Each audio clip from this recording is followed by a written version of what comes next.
The untouchable True School Sports Empire proudly presents something the boxing games are missing. Hey, what's going on? It's your boy BT, and I came here to talk some boxing with the thousands of True School Sports subscribers. Now, we are live. It's been a long Tuesday, running errands, cutting grass, and just doing all kinds of shit that I really don't want to do, but we had to do. Don't have the most energy in the world, but you know what? I figured we take an hour or two or however long, talk some boxing with people. I don't really have a topic. I don't have a topic per se. I don't have anything particular I want to talk about. So we're just gonna kind of freestyle it and see where it goes. If you got any sort of anything you want to talk about, drop it down below and we'll talk about it in a timely fashion.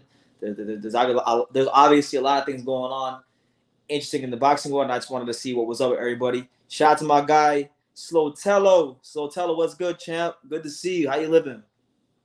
Good to see you up in that comment section. We'll start with this. I made a video. Right? It hasn't come out yet, but I made a video, and I saw that Eddie Hearn is discussing the possibility of taking John Ryder from 168. John Ryder, a guy that's not that big, don't punch that hard, not even a big 68 pounder. He want to move him all the way up to 75 to fight Demetrius Bivol. So he's trying to screw John Ryder from getting the fight that he's supposed to get against David Morrell. Now he's trying to stall Bivol's career for what? He can't get none of these big fights with Bivol done. Like Gilberto Ramirez isn't happening for him. That's the fight to me. That's like a no-brainer. Gilberto Ramirez versus Bivol should be the fight that's happening next. Eddie's not making it happen for whatever reason, but I think it's an easy fight to make. You got Joshua Buatsi, who's a fellow British fighter he could throw in there. You got all kinds of names for him, but he want to drag up the small 168 pounders. So, I'm not too happy about that. But let's see, we got Slotello wants to know, what is my Alexander Usyk versus Anthony Joshua prediction? That's a good question, man. I have to go watch some film to give an official prediction, but off rip, I think AJ will win.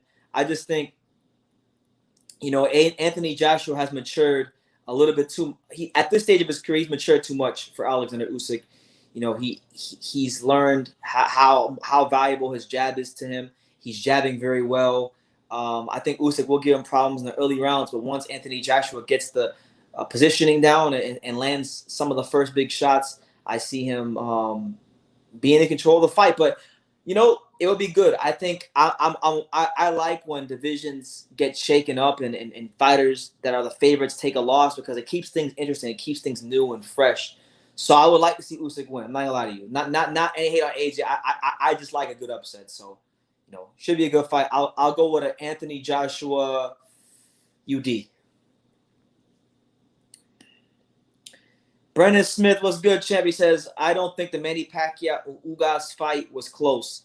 I'm right there with you, champ. I don't think it was close either. I was talking to quite a few people in the boxing world whose opinions I do respect, and they're calling me talking about Manny Pacquiao got robbed and it was a close fight. Listen, I like Manny Pacquiao, and I would love to sit here and be defending him about, being involved in a close fight, but I keep it a buck. I call a spade a spade. It wasn't a close fight. Ugas dictated the pace of the fight. He was counterpunching Manny pretty much at will. He was controlling him with the jab. Even when Manny Pacquiao was punching through the guard of Ugas was still making him fall short. So I believe Manny was neutralized, and I think it's his time to go. It's his time to go. He's had a remarkable career in boxing. He doesn't have one damn thing to be ashamed of when it comes to what he's accomplished and what he's achieved in the sport.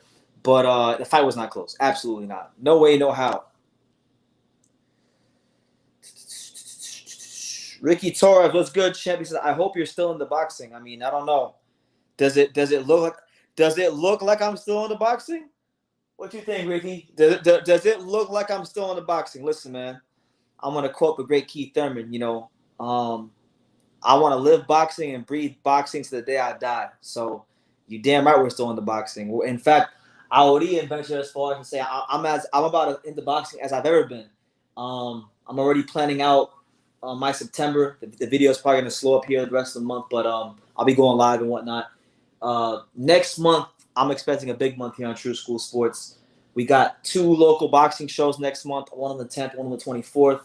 I have to finally get back into the swing of going to these damn gyms and getting you guys that raw, uncut, that real boxing, those real boxing interviews, the real boxing footage, the stuff that made True School Sports what it is today. So I got a big September plan and a big October plan and a big November plan and just a big rest of the year plan. So to answer your question, to answer your statement, Ricky, I'm about as into boxing as I've ever been. Hey, Susan, what's good, champ? Am I going to watch Jake Woodley versus Jake Paul or Tyron Woodley versus Jake Paul? Yes, there will be a live fight reaction for Tyron Woodley versus Jake Paul this weekend, so make sure you guys stay tuned for that. It's going to be a fun fight, a momentous occasion. It'll be interesting to see how Jake Paul handles what figures to be his biggest test to date. And, look, you could love Jake Paul or you can hate Jake Paul, but people are going to talk about Jake Paul, and whether you like it or not, ain't no fighter in boxing outselling Jake Paul. That's just facts. Ricky Torres says, Manny Pacquiao had a great career, but the last time I watched him was the Mayweather fight. I was disappointed. Manny Pacquiao made an excuse for his shoulder. Well, now he's saying that his legs are too tight. So, look, I'm not going to sit here and shit on Pacquiao. I got too much respect for him, but he's got to hang him up just because I think he's gone as far as he could go. There's nothing left to prove. He's going into the Hall of Fame yesterday. Why keep fighting? Why keep fighting? Just to have more losses on your record that don't deserve to be there. What's up, bro? Chef Fred 94. He says, "What's up, bro? What are your thoughts on AJ coming into this fight leaner with the Usyk?" I haven't, to be honest with you, I haven't really seen his body, so I can't really comment much on his physique. But if you're saying he's leaner, I think it's good. I don't think it's good for Anthony Joshua against any opponent to be coming in big and bulky, because it gasses him out and it puts him. It takes away from what makes Andrew a dangerous fighter, or what makes Anthony Joshua a dangerous fighter is that jab that's improving fight by fight, is the combinations, is just the way he moves at that size. I'd rather Anthony Joshua be the guy that he was in the Pulev fight, or the guy that he was in his early days as a prospect, than be the guy that he was when he fought Carlos Takam and he looked like a damn bodybuilder. He looked more like he was going to compete in Mr. Olympia than to compete for the heavyweight championship of the world. So if he's coming into the fight leaner, I like that. Plant versus Benavidez, November 13th. What do you mean? Did I miss something? Isn't Plant fighting Canelo, or is that not a thing anymore?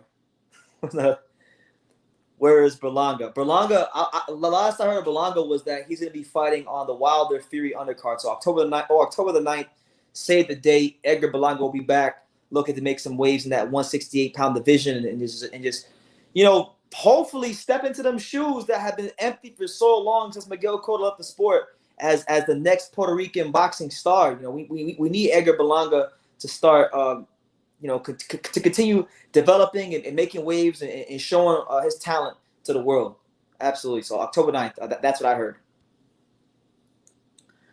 What's up, my boy? Are you going live for the Oscar Valdez fight? And let's go, Caleb Plant. Oscar Valdez fights, I believe, September 10th. You can correct me if I'm wrong. If that's the day he's fighting, I'm not going to be live for that fight because there's a local fight card here in South Florida that I'm going to go to. Lawrence Newton, great prospect. I think everybody should follow him. Everybody should get to know who he is. Hell of a fighter. I've done interviews with him here on this channel. I'll do some more as the fight gets closer. Got a lot of good local talent at this card on September 10th. So I'm not. If that's the day Valdez fights, which I think it is. No, I won't be. And as far as let's go, Caleb Plant, absolutely. We're definitely rooting for Caleb Plant to pull off the upset. Triple single, what's good, champ? He says it wasn't an embarrassing performance for Manny, though. It wasn't like Duran's last fight versus Joppy. What do you think about Sean Porter saying Pac should take a rematch clause, adjust, and retire after that? No, I don't think he should do that. I think Manny Pacquiao at most should fight some sort of cupcake opponent in the Philippines and do a little retirement fight in his home country, and then go out on that note. I don't think he needs to fight Ugas again. I personally look. I love Pac, and I think he's still a talented fighter. I still think he's a top 10 welterweight, but just know when to say when, know when to hold him and know when to fold him. I think Manny Pacquiao's held him. He's held him for so long, but now he's got to know when to fold and when to bow out gracefully. Because boxing is not a sport you want to continue to play with. You stay one fight too long, and it could cost you some serious years in your life. So I love Pacquiao, and some of my earliest memories as a kid are of Manny Pacquiao fighting and showing his greatness to the world. So I want Manny Pacquiao to bow out now gracefully. And I'm not coming from a disrespectful place or anything like that. What should Ugas do next? And by the way, shout out to everybody here. Make sure you guys smash that like button. Subscribe if you're new to the channel. Super chat if you like to work on the channel. And yeah, man, just do all that good stuff, man. I appreciate everybody here because this was kind of like a spontaneous live. I'm a spontaneous guy. As you guys that follow me, you guys kind of know I'm a spontaneous guy. What should Ugas do next? I think Ugas is probably going to fight Spence next. If Spence is healthy and clear by the doctors to box, I see that as a fight that will happen. Not right away, but I could see it happening like in the third quarter of next year, something like that. Because I think Spence is gonna. I think Spence will take a tune-up fight before he fights Ugas.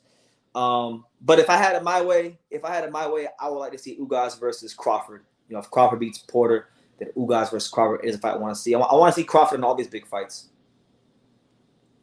Floyd would outsell Jake Paul easy. I don't know about that one. I'm gonna respectfully disagree with you on that one. Maybe that's a maybe. What do you say to Mr. Garcia, who thought it was a draw? I think he knows more about boxing than you. You talking about Robert Garcia? I mean, look, there's plenty of people that know more about boxing than me that can't score fights. So if that's the Garcia you're referring to, I'm not going to sit here and disrespect Robert Garcia, but Robert Garcia said plenty of outlandish things about boxing before. So this wouldn't be it's not the first time, and I'm sure it won't be the last. It wasn't a draw.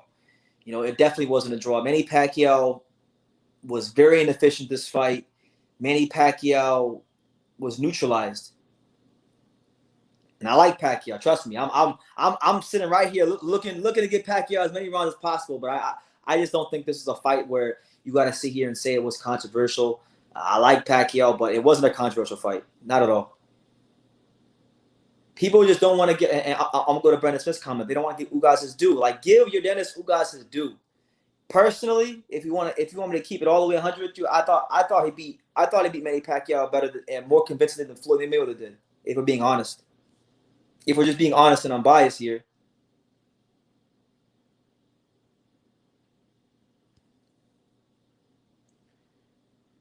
Okay, Benavidez versus Usyk. All right, should be a good fight. It'll be good to see Benavidez back in that ring. Is Gilberto Ramirez ducking Bivol, or do you think it's the promoter's fault? This is for my main man, Armando Hidalgo. Shout out to Armando. I just think Eddie Hearn, I'm going to give my opinion. I can't say for certain what Golden Boy or Eddie Hearn is doing. I'm just giving you what it looks like from the outside looking in. So we know that Bivol's name was attached to Canelo not too long ago for a fight. And I really think Eddie Hearn is doing his best to keep Bivol active and keep Bivol with the belt until he can get him a Canelo fight. I think Bivol is being used by Eddie Hearn as a pawn to try to keep Canelo working with the zone and on the zone. But that's just my opinion. I don't think Bivol himself is ducking Zurdo, and I don't think Zurdo is ducking Bivol. I just think it's all about the people who's behind them. They all have their own agendas and plans. So it's the constant tug of war in boxing of promoters just trying to do what's best to line their pockets. When in all reality, look, Bivol, there's 3 or 4 clear-cut matchups out there for him. You got Beterbiev, which I think everybody would love to see. You got Buatsi, who's a great talent rising up in the division. He's up there. Zurdo, there's plenty of fights out there for Bivol that would be more than acceptable, but we don't get that. What we get from Eddie Hearn is John Ryder, the same John Ryder who's not a big 168-pounder, and the same John Ryder who just got ordered to fight David Morrell in the WBA at 168. So why is Eddie Hearn trying to make that fight rather than making John Ryder move up to 175? I don't get it. AJ did an interview and said he's training as a 50-round fighter and plans to trim down. It would be silly to have all that muscle screaming for oxygen. AJ actually said that he is self-aware. Look, Anthony Joshua, he's always shown me as a very smart, intelligent fighter and a smart, intelligent person with how he moves his career and with how he moves as far as his business goes. I got the utmost respect for AJ. And truth be told, next month, I'm glad that Anthony Joshua is fighting. It's always an exciting time here in boxing on True School Sports when Anthony Joshua is active. He is one of the premier figures in boxing. He's one of the biggest commodities in boxing. So the fact that Anthony Joshua, even at this stage of his career, when he's already sold out stadiums time after time, broke all the UK pay-per-view numbers, set a new standard for British boxing, and just has experienced many of the glories that most fighters wish to experience. The fact that he's still hungry after all that, it shows a lot about his character. And I'm really excited about seeing what he does against a fighter like Usyk, who has a lot to prove. I think you're still cool with Bowe. I just hear some rumblings of him coming back. I hope not, and I hope he's not broke. Trinidad. I thought the woman took care of him. Well, from my understanding, from my old interviews from Riddick Bowe a couple years ago, and by the way, shout out to Riddick Bowe, the new Riddick Bowe picture on the wall. From what I remember hearing from Bowe, him and Rock Newman had a falling out a couple years ago, so that they're not really cool like that anymore. And I put out an interview about that, and then Riddick Bowe explained the reasons why he's not cool with Rock Newman, and the interviews on the channel. And I put the video out, and then Rock Newman threatened to sue me. So yeah, that's what that is. But as far as him coming back, he's supposed to do an exhibition. I forgot the date. I did a video about it, but he's supposed to do an exhibition against Lamar Odom, a 3-round exhibition. It'll be 2-minute rounds, and they're both going to wear 24-ounce gloves. So I don't know if that's still a thing. I'm going to go talk to some people and see if that's still a thing. They're supposed to fight in Miami, so hopefully it does happen in Miami so I can go and get you guys some great content. Yeah, my main man. Where's it at? Enrique, what's good, Chevy says, Sunday, the 29th, Boricua main event, Amanda Serrano. Yeah, man. It's going to be a hell of a that's probably believe it or not, I can't believe I'm saying this because people be saying, like, I don't like women's boxing or anything like that, but Amanda Serrano is probably one of the main reasons I'm tuning into this card. Amanda Serrano is one of the top pound-for-pound fighters, not just in women's boxing, but I think in all of boxing. One thing that I always say about these women's boxers is that there's not many female fighters with punching power, like true punching power. But Amanda Serrano has like that true punching power. So she's always a treat to watch. She's got great skills, and I'm looking forward to seeing her get back in the ring. Yeah, Floyd wouldn't outsell Jake Paul. No way. Not right now. Maybe like years ago, but not right now. Who do you think Vergil Ortiz faces in December? That's interesting. Well, that all depends on what happens with this Porter versus Crawford purse bid. I have no clue. Maybe he could fight like, I don't know, Abu Kakarov or someone like that. I don't know. I have to look at the rankings to really give you a better answer. I can't think of too many people, but I can definitely say Vergil Ortiz is ready for whomever they put him in the ring with. He's good enough and he's been tested enough for me to say that he can compete with any welterweight in the world. Shout out to my guy Charlie, Child of the King. Tomorrow 9 a.m. I don't know, Charlie. I don't think so because I'm having a hard time getting from Homestead to Broward. Pops, his car broke down. The scooters broke down. So I think we might need to push it back some more. I want to get down there, but like the scooter's not working how it's supposed to, and then Pops' cars have an issue, so it's a long commute to Broward.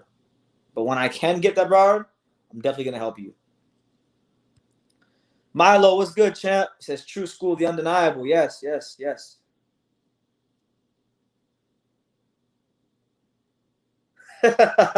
My guy, TBE Boxing, he says, I won't be missing that fight with Amanda Serrano. And I can't blame you, champ. Amanda Serrano, she's definitely easy on the eye. A very attractive woman, at least to me. Serrano and Yamil are two bad chicks. Who's Yamil? I don't know who Yamil is. Is that her opponent? She an attractive woman or something? Enrique Luna says, BT, Robert Garcia had Pac-Man winning his fight hands down. I've seen his prediction video. Well, look, I'm not gonna like I told somebody else. I'm not gonna sit here and disrespect Robert Garcia. I got the utmost respect for him as a trainer and for what he accomplished as a fighter. But there's no way in hell Manny Pacquiao beat Ugas. There just isn't. I'm sorry. Like, look, coming from like a diehard, lifelong Manny Pacquiao fan, Ugas boxed a damn near perfect fight against Manny Pacquiao, and it was pretty easy to score. I gave Ugas 9 rounds at minimum, at minimum. But I'll be honest, I haven't watched the fight since, so I'm gonna have to watch it again, and maybe I'll see it differently. But I highly doubt it. I think I saw it right the first time. I really think I saw it right the first time. I don't think it's gonna be one of those fights where I watch it back and I'm like, wow, this was really a close fight that could have won either way. No, none of that's gonna happen. None of that's going to happen. Felix Trinidad supposedly lost money from a trusting advisor on the island who invested like $60 million on worthless bands. Go figure. Who can you trust? Yeah, man. Honestly, look, you're better off. And I mean, I'm not the most. I'm getting better with my finances and stuff as I get older. But like, you're better off as a fighter. Just fucking buy a bunch of gold. Like, I'm sorry, but just go buy a bunch of gold or something, gold and silver, and you'd be better off than investing on. I know these fighters invest in ridiculous things. Like they invest in like these rappers that aren't even that good and just stupid stuff. Stupid stuff. Amanda Serrano is the number 2 pound for pound fighter in the world, male or female. Woo!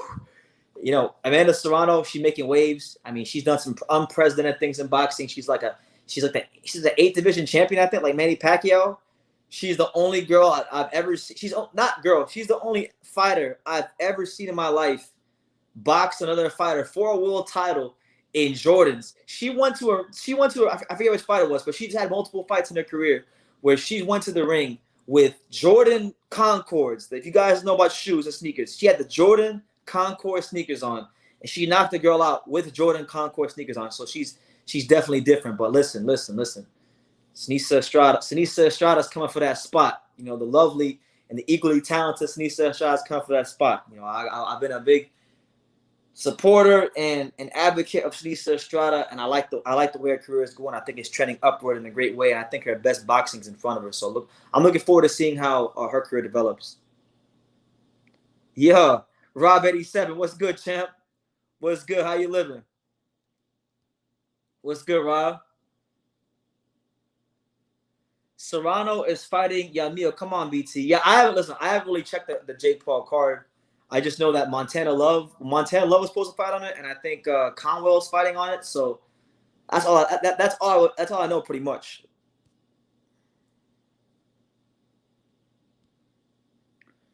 Is Serrano better than Katie Taylor? I think she's a better fighter than Katie Taylor. Yeah, personally. I wish that fight would happen. From the outside looking in, it looked like Amanda didn't agree to the fight, but that's a fight for women's boxing that has to happen. That fight would be good for women's boxing. 2 very talented fighters, 2 of the best fighters in the entire sport, let alone women's boxing. Nah. I know a lot about Christy Martin. I've actually met Christy Martin. I actually covered one of her shows in Daytona. I know all about Christy Martin. I know a lot of people that played a role in her career, like Jesse Robinson and a lot of people that work for Don King that I know here in South Florida. So I definitely know about Christy Martin. The first boxing trainer, like many moons ago, when I first learned to box, I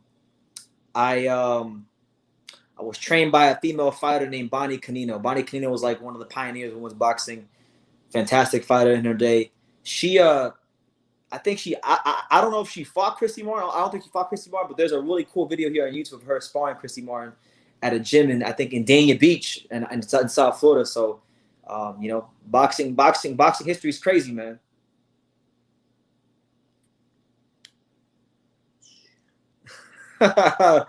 Triple Single says, please don't mix female pound for pound with the male pound for pound. Basketball fans don't have the #1 top 10 list for the NBA and WNBA. It's dumb as fuck. Yeah, man. I got Giannis Antetokounmpo, the second best basketball player, and I got that real tall, real thick Australian girl, Liz Cambridge. She's #1. I got her #1.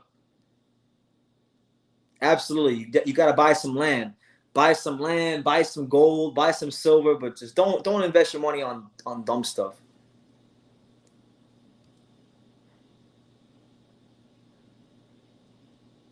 Mm-hmm.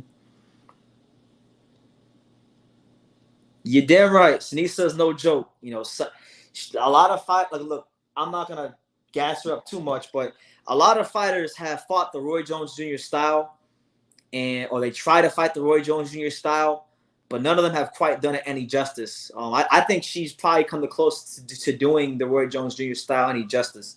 Obviously, she's not as explosive, and she doesn't punch as hard as a Roy Jones, but she does her thing, and she makes it work for her.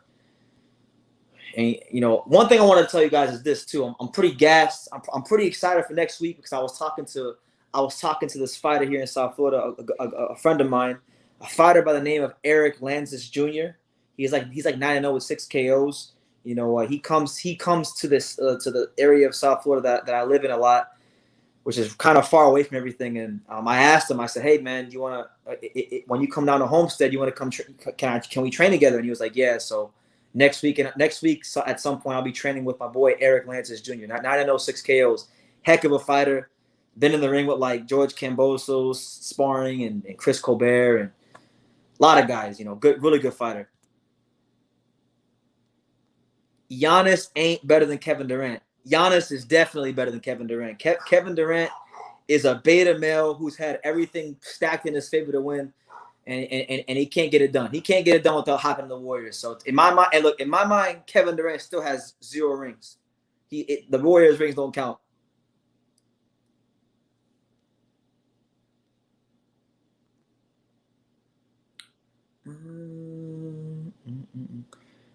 I would bet the house on Mikey and Manny need to retire. I agree, man. Look, all this Mikey Garcia, look, talented fighter. I like Mikey Garcia, but he's been a fighter for a long time. You know, if we just keep it a buck and be honest with Mikey Garcia, I call Mikey Garcia the James Harden of boxing, because just like James Harden in basketball, he's got all the talent in the world.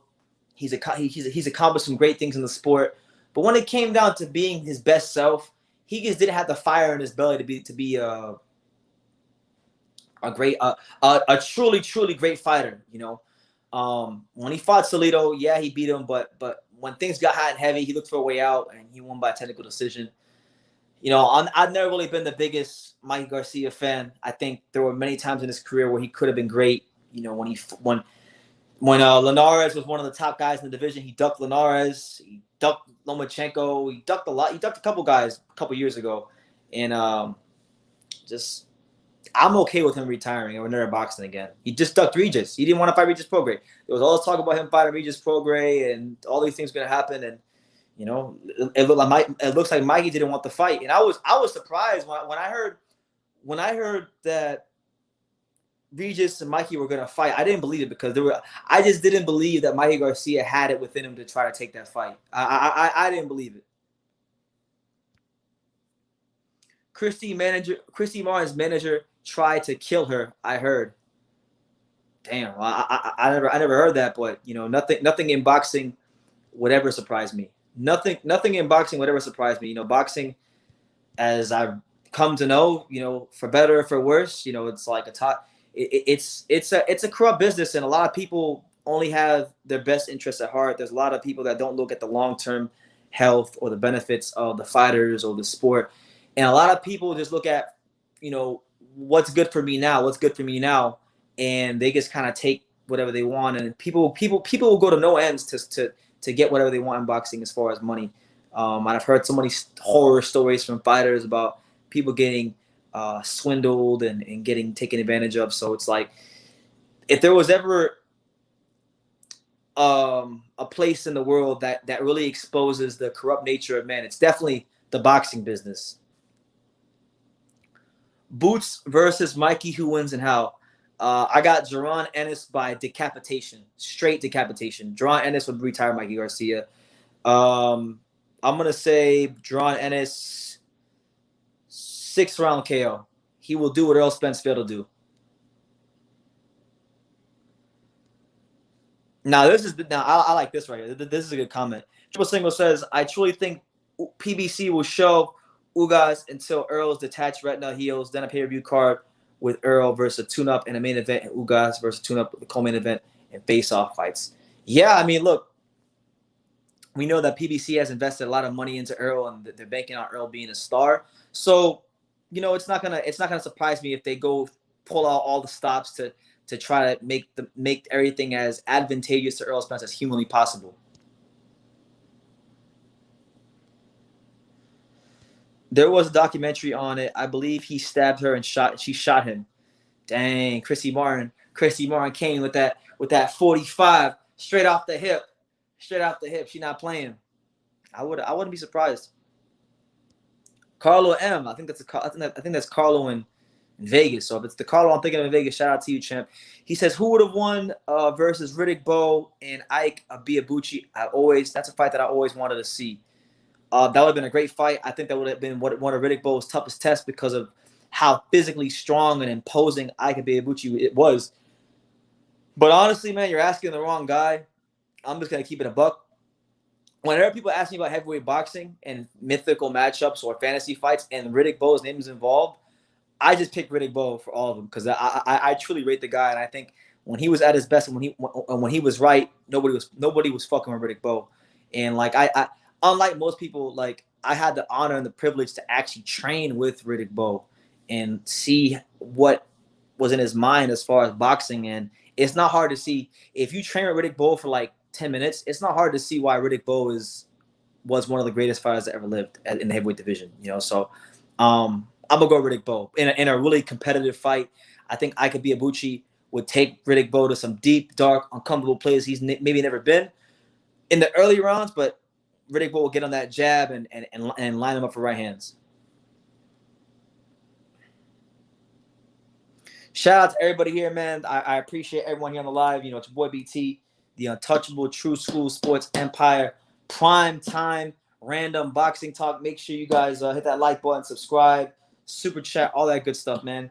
Program reminder, we're going to be live Saturday for the Jake Paul versus Tyron Woodley fight. So if you don't have any plans, or if you do have plans, cancel them plans and make sure you follow the live fight reaction because it's going to be a fun one. Who do I have in the Wilder versus Fury trilogy? I got Tyson Fury versus pretty much almost every heavyweight out there. So I'm gonna go with Tyson Fury. I just think he has Wilder's number. Wilder hasn't accepted reality, and I think there's still a lot of anger based on what happened in the second fight. And you know, I think that anger is going to be his ultimate undoing in the third fight. But we'll see. It should be a fun fight. I can't really say I'm the most excited for it because it's just dragging on and on and on and on. But it's happening, and you know, hopefully, you know, it turns out to be a better fight than we think. Did you notice that there was no 30-day weigh-in for Spence Pacquiao fight? Then soon after, Spence pulled out, and this is my man Joe. Shout out to Joe. I didn't notice that, but now that you pointed out, yeah, I don't remember really seeing any sort of 30-day weigh-in. So maybe. If I think you're insinuating what you're insinuating, just maybe it was all premeditated and you know they had a plan.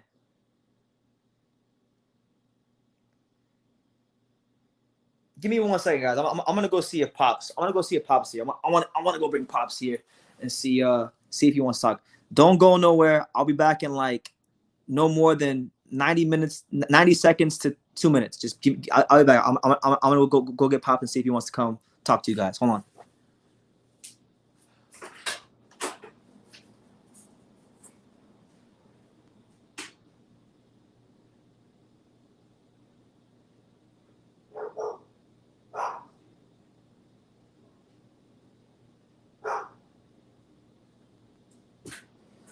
Oh.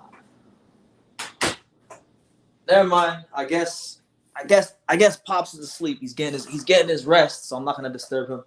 but I wanted to see if he was awake because I know you guys like talking to Pops. But yeah, man, shout out to everyone here. It's the Untouchable True School Sports Empire. Just had a long day.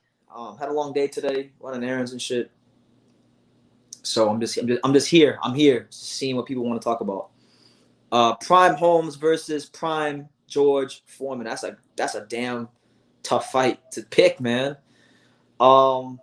That's probably that might be one of the only fights where I pick against Larry Holmes. I think George Foreman would knock Larry Holmes out. You know, Larry Holmes has the heart of a champion. We saw him get up off the canvas against Ernie Shavers, one of the hardest punches in history, and he was able to maintain his composure and outbox him. But I just think when you talk about Foreman, a lot of people don't realize that George Foreman probably had one of the most educated and underrated jabs in heavyweight history. So I feel like Larry's jab was better than Holmes or than Foreman, but it wasn't like much better than Foreman. And I feel like if they get into an exchange of jabs, they're gonna eventually get into an exchange of power punches, and there's no way in hell Larry Holmes is winning that one. So I'll go with George Foreman by stoppage if that fight could ever have happened. You know, we're talking fantasy fights and things of that nature. Carl O.M. says, why don't we praise, you know, the GOAT? Well, my man right here, the real TBE. Why don't we praise Roman Gonzalez more to me? He's like a Superman. Listen, I don't know about everybody else in the world, but when it comes to me, when it comes to your boy BT, and when I talk about boxing, Chocolatito to me is one of the only active living legends in the sport of boxing. You know, and that's how I praise. I feel like Pacquiao, Chocolatito. You know, if you want to go to women's boxing, I know people don't like her that much, but like Clarissa Shields, Amanda Serrano, I think even to a lesser extent, Josh. Like there's like maybe 5 to 7 fighters in boxing who I think are like living legends that are active right now. And to me, after Pacquiao, like after Manny Pacquiao, there is no fighter in boxing right now that is more legendary than Chocolatito Gonzalez. Based on what he's accomplished, based on who he's fought, the classic fights he's been in, the classic fights that he's still in, the fact that he's this advanced in his 30s, fighting at the top level at super flyweight, you know, a division where guys traditionally by his age, they're long retired, let alone fight at the top level against the Gallo Estradas of the world. So I agree with you, man. He deserves more praise, and you know, we're definitely gonna be always giving Chocolatito his just due whenever we can here on True School Sports, because he definitely deserves it.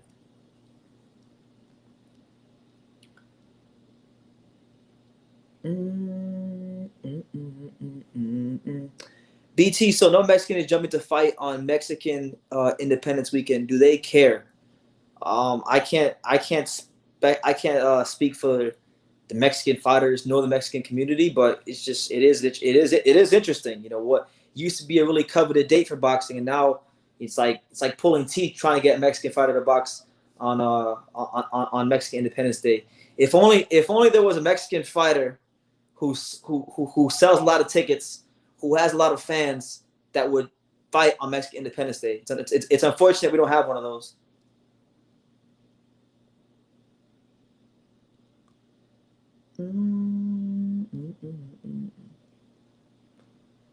Word of the day wants to know whose dog. It's my dad's dog. Will I go to a Telemundo card? I've always wanted to go to a Telemundo card, and I've had a couple of chances to go, but like the timing just never lined up. But I'm sure at some point I'll go to a Telemundo card. Absolutely. Why not? Why not?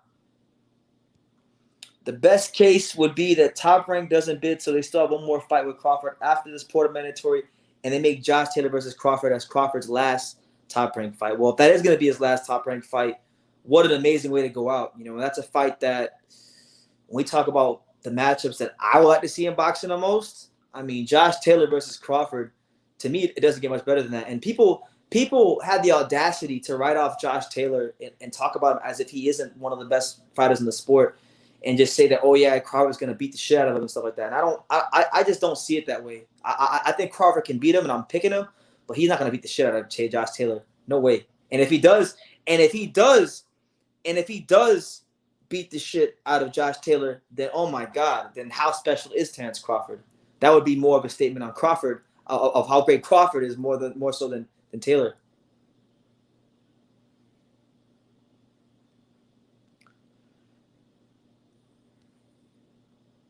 I've been trying to listen, Shakur. I've been trying to figure that out myself. I want to know when that press conference is because I know Caleb Plant will have a lot to say. I know that Canelo Alvarez isn't gonna like what he has to say because Canelo Alvarez is used to people bowing down to him like he's a god. So I whenever I find out that press conference is, if it's not, I'll let you guys know, and I'll definitely have it circled on my calendar.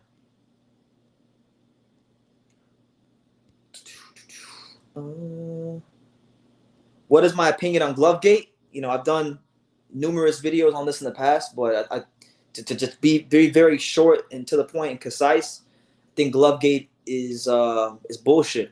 You know, I'm not saying that in boxing. We've seen in boxing that there has been instances where people tamper with the gloves.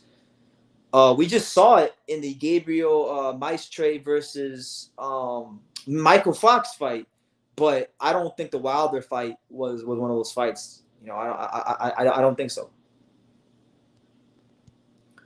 VT, that Canelo low blow was cold blood. If only, yeah. Well, look, I'm being sarcastic because he fits the bill of someone that should be fighting on Mexican Independence Day, and due to his, ego and all the stuff that makes Canelo who he is outside the ring, that's why he's not fighting on that day. So yeah.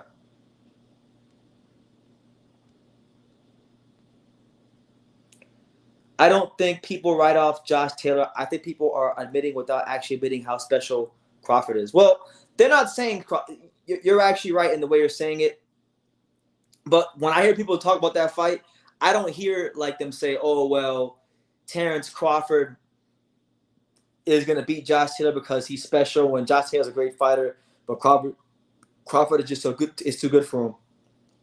This is what I hear when people say Taylor versus Crawford. I hear, "Oh, Josh Taylor's a hype job. Josh Taylor's not that good. The 140 was weak when he won. Crawford's gonna beat the shit out of him." I hear things like that.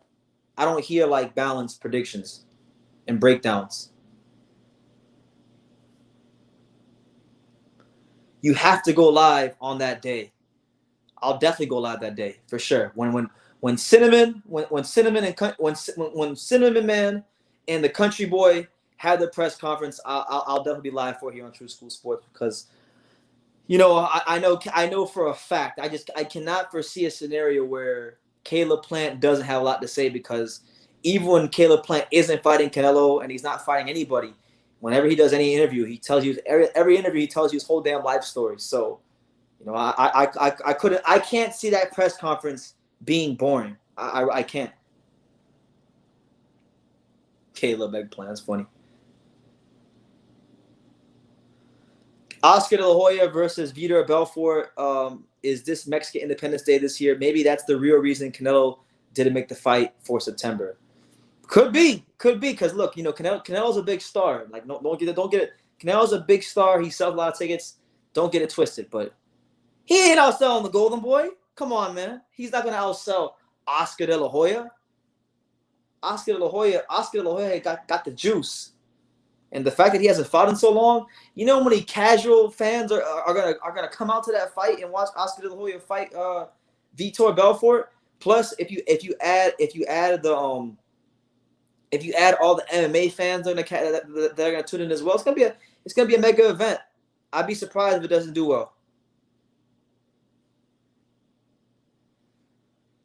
Those are probably PBC fanboys that don't think anyone on Top Rank or DAZN is worthy of pound-for-pound spots. Could be. It could be, man. Unfortunately, we have a lot of fanboys in the sport of boxing today, and it's unfortunate. Josh Taylor beats Spence. I think Josh Taylor will beat everybody on 47 except Terrence Crawford. Straight up, bro. I know it sounds crazy. I know it might sound like I'm drinking the Josh Taylor Kool-Aid, but I legitimately believe Josh Taylor can beat everybody at 147. Everyone. Name who you want aside from Terrence Crawford. That's the only guy that might beat him, and even he ain't safe.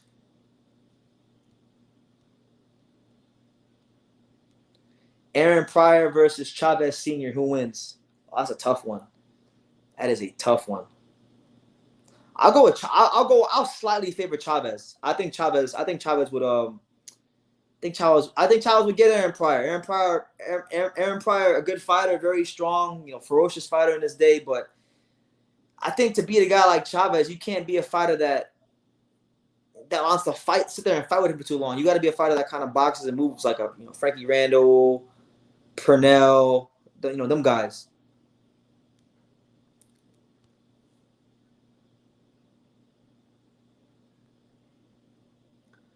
Yeah, that fight will never happen. I can't ever see Errol Spence fighting Josh Taylor. No way. Too many politics. Shout out to my guy Nathan Carey, my guy out there in Birmingham. He says Tyron Woodley will get destroyed by Jake Paul. We'll see, man. The face of boxing, Jake Paul. He's here. He's here to save the sport from the ruination of boxing. Well, it's about time the WBA did something because they got too many trinket holders, and we have enough trinket holders in boxing as it is. So I'm glad the WBA is finally hiking up their skirt and tightening up, what's going on. I have a toothache, and you just made me laugh when you said Josh Taylor will beat Spence and Boots.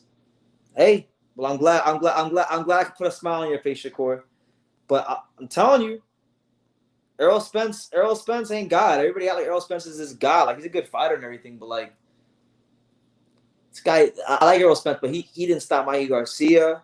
Sean Porter was in his chest and pushing him back, having a whole lot of success. If it wasn't for that knockdown, who knows what would have happened in that fight with Porter and Spence.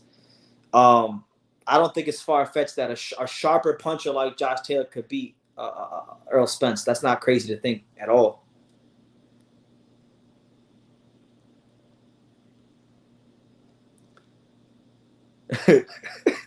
He said, Spencer. Oh, by the way, shout out to Sebastian Santana. He said, Sugar Leonard versus Aaron Pryor. Who you got? Ooh, that's a tough one. These guys all ducked. A lot of these guys ducked Aaron Pryor. I don't know, man. I think Aaron Pryor. I think Aaron Pryor is tough, but I think Aaron Pryor might have got to Sugar Ray. I think Aaron Pryor might have punched Sugar Ray and taken it to some deep places he ain't never been before. I don't know. That's a true pick 'em. I don't know. You can go either way that one. I don't like saying that fights are a pick 'em, but that one's a pick 'em. Woodley versus Jake Paul has a chance to be a classic fight. LMAO. I just think about it. Imagine they have a Gotti versus Ward fight of the year. It's so funny and sad at the same time. No, a lot of these fighters are gonna feel like complete ass clowns if Jake Paul and Tyron Woodley, if both these fighters go on that boxing ring and they put on one of the best fights of the year, all these guys like Spence and Crawford and Joshua and Fury and all these big fights that are broken down for whatever the case may be, they're all gonna feel like ass clowns for not making those fights happen because a YouTuber and an MMA fighter are going on and putting on the fight of the year. So I'm right there with you. It's hilarious. It's funny to think about. But it is also sad that boxing has got to this point that this is not only going to be one of the biggest fights of the year, but it could be one of the best fights of the year.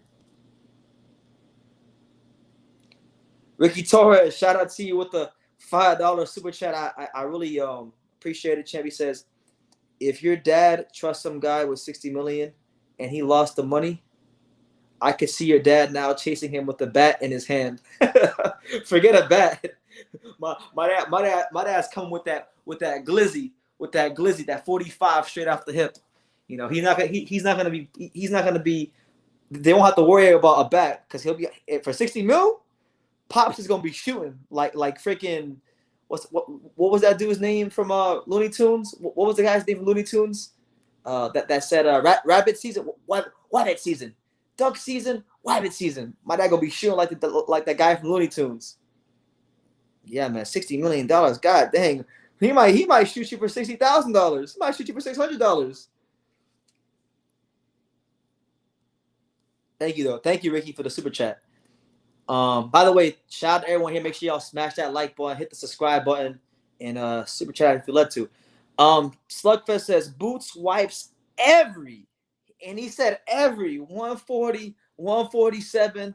He didn't even say 54. He said 160 pounder out. And I'm gonna respectfully disagree with you because there's a guy at 160 named Demetrius Andrade that he's not gonna beat. I'm telling you that straight away right now. I like Boots. He's great. I think he's a future superstar in boxing. He's not beating Demetrius Andrade. So you can respectfully go somewhere else with that champ. It's not happening. It's not happening. Mexican Independence Day has my pick for fight of the year in the future. Fulton versus Figueroa. Oh my God. Good fight. Looking very forward to that fight. I haven't even done a video for that fight yet. So I'm glad you brought it up because I gotta make a video about I gotta make my video for that fight. My pick for that fight, I have Stephen Fulton winning that fight. I think Fulton in his last fight against Angelo Leo, he showed me a lot of things in that fight. He showed the ability to box, fight, slug. So I think whatever sort of pressure, whatever sort of attributes Figueroa is bringing to the table, I already feel like he's fought the best pressure fighter in the division. No disrespect to Figueroa, I think Angelo Leo is a better fighter than Figueroa, and I think Fulton's already had his toughest test at 122. That's just my opinion. We'll see come fight night.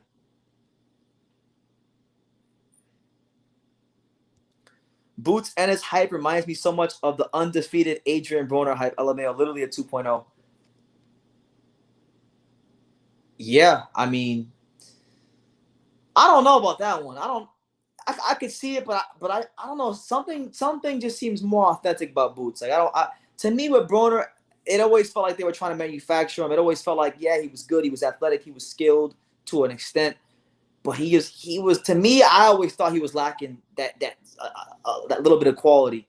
Cause like I remember when Broner was a prospect. Like I really studied Broner when he fought like Ponce de Leon and he fought Fernando Quintero on Friday Night Fights. Like he had some gift decisions early in his career against Quintero and a lot of guys. They were cherry picking these fat fighters and moving them up weight classes, winning vacant belts. I can't say that it reminds me of the Boots Ennis hype. I think Boots is a way more talented fighter than Broner ever was. Broner was always a poor man's Mayweather, and I can't even say that. He was not. To me, Broner was like, who does Adrian Broner remind me of? I can't say it's Mayweather. He tried the Mayweather style, but I couldn't say that.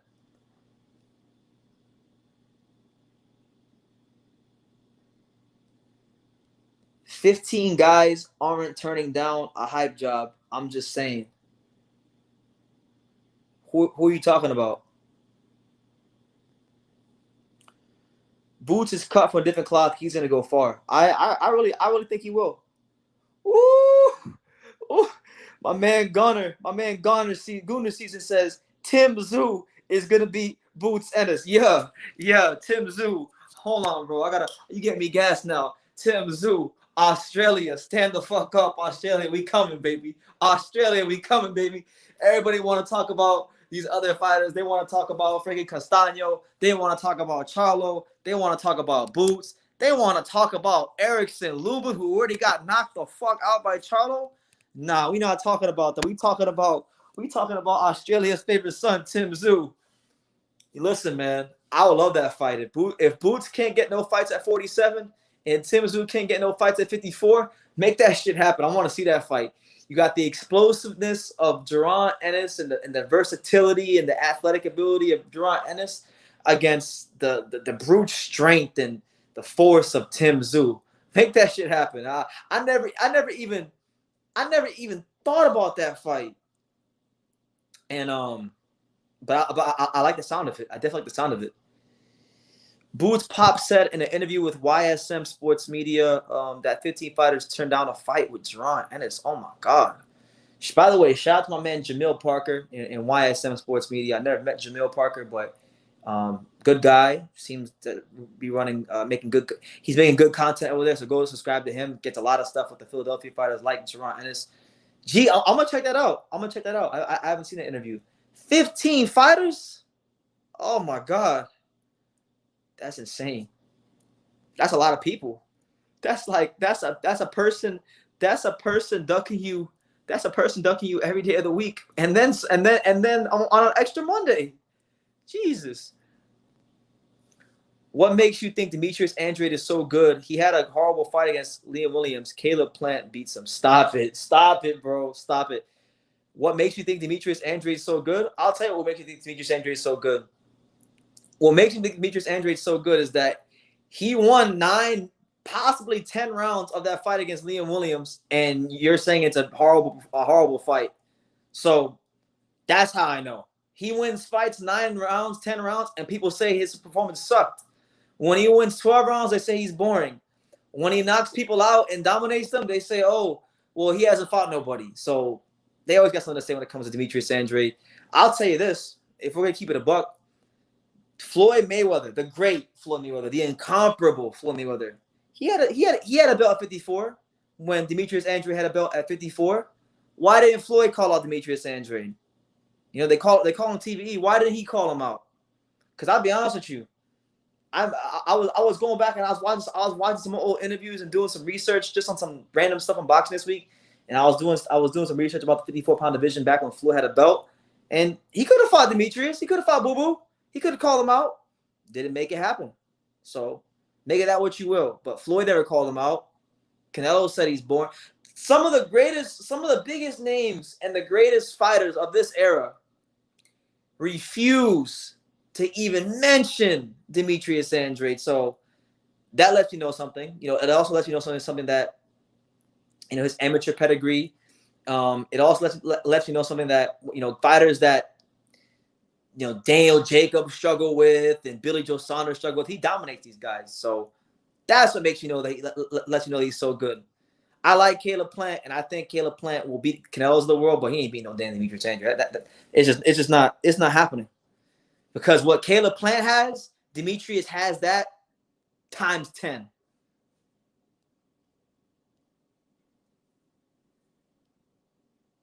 But I would love to see it.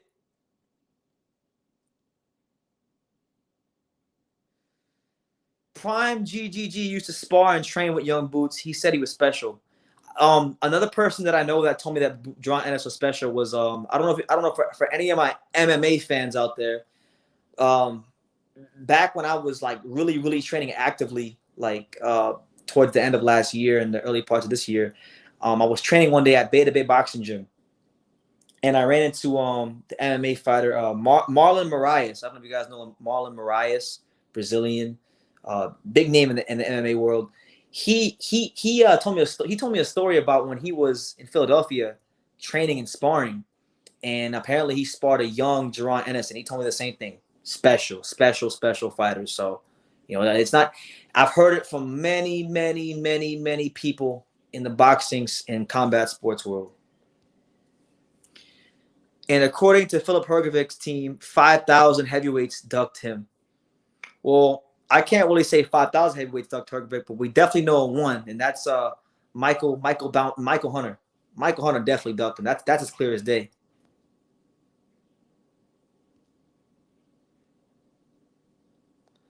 Most 147 fighters are ducking Rashid. Yeah, Rashid Ellis is getting frozen out of boxing. Truthfully speaking, if boxing were fair, that's who Vergil Ortiz should be fighting in December. Vergil Ortiz should be fighting Rashid Ellis in December, but it's not going to happen. And I can't even. When was the last time Rashidi even fought? I haven't heard about Rashidi fighting since, like, I think it was last year. The last time I remember seeing Rashidi Ellis fight was when he fought, what's his name? He fought some guy on the Jaime Munguia, Toriano Johnson undercard, but that was the last time I saw him fight. He said, I know Marlon Moraes. He got knocked the fuck out by Corey Sandhagen. Watch that KO. I'll check it out. I promise you, I promise you, if that fight happens, Liam Williams can win that fight.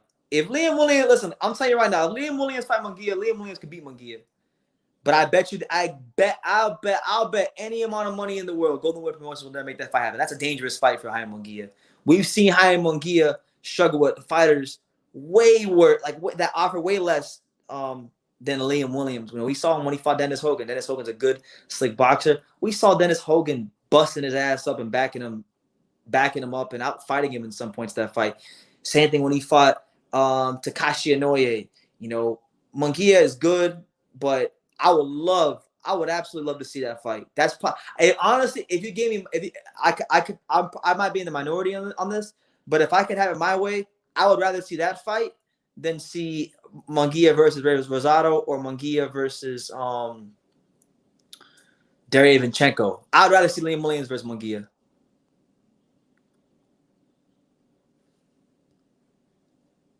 Yeah, it was the Alexis Rocha fight. Thank you, Milo. Thank you, champ.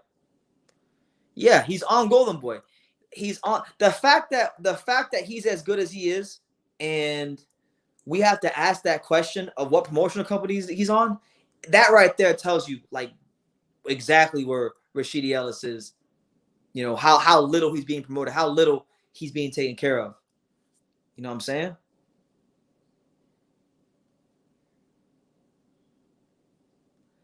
Chris Van Heerden said Jerron Ennis hits much harder than Earl Spence. No wonder no one wants that smoke. Yeah, and his punches are sharper. He's literally Terrence Crawford on steroids. He's Terrence Crawford on steroids. The only thing about Boots we don't know yet is his chin. Once he gets touched real good in a fight, we'll know if he ever gets touched good in a fight because his defense is crazy.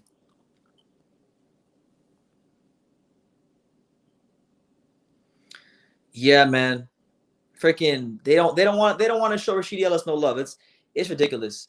You know, we need to see that fight, you know. It's like boxing. I love boxing. I love like truthfully, like look, y'all see the wall. Y'all see the wall, man. Like you don't buy Riddick Bowe KO magazines if you don't love boxing. You don't have one of the last copies of like I don't know if y'all hold on. I gotta give y'all a breakdown of this set because this set is crazy. This is probably the best set I've ever had. So look, that right there, that I bought this when I was in the UK. I bought this at the Gatwick Airport in the UK. This was like one of the last ever boxing monthlies. Boxing monthlies don't even exist no more. So I love boxing, and this wall shows. I mean, you don't have random ass books like shout out to Bonnie Canino. The Body by Bonnie Canino talks about nutrition and technique of boxing and things like that. That was my first ever boxing trainer. That was her book. You know, I love boxing, and I'm gonna love boxing to the day I die. But sometimes, man, when you see what happens to guys like Rashidi Ellis, it really makes you want to say fuck boxing because Rashidi Ellis is a damn good fighter, you know, and if in a fair and just world, he would be one of the welterweights that people that would be up there with like the Ennis and the Ortizes and the Conor Benns, and you know the fact that Conor Benn is getting more publicity than Rashidi Ellis is ridiculous.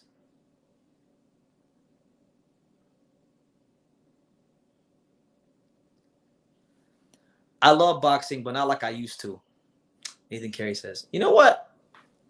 I'm right there with you. I love boxing, and I love boxing to the core of my bones, but I can't say it's exactly the same. You know, ever since I went to Vegas, it's not the same. I love it, but I kind of see it. I see the business for how it is, and I hope for the best. And I'm here fighting the good fight, providing the best boxing content I can because there's people here that will like what I do, but boxing is all fucked up. It's all fucked up. 15 fighters turned down Jerron Ennis. Come on, man. Y'all supposed to be fighters. You guys are supposed to. Fuck, man. It's just I can't even talk sometimes. 15 fighters. Fuck, man.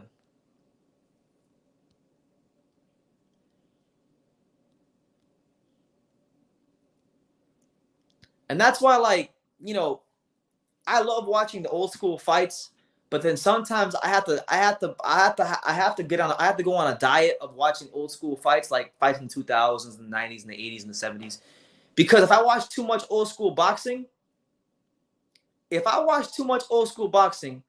I will become one bitter ass person because you see kind of how like boxing's declined.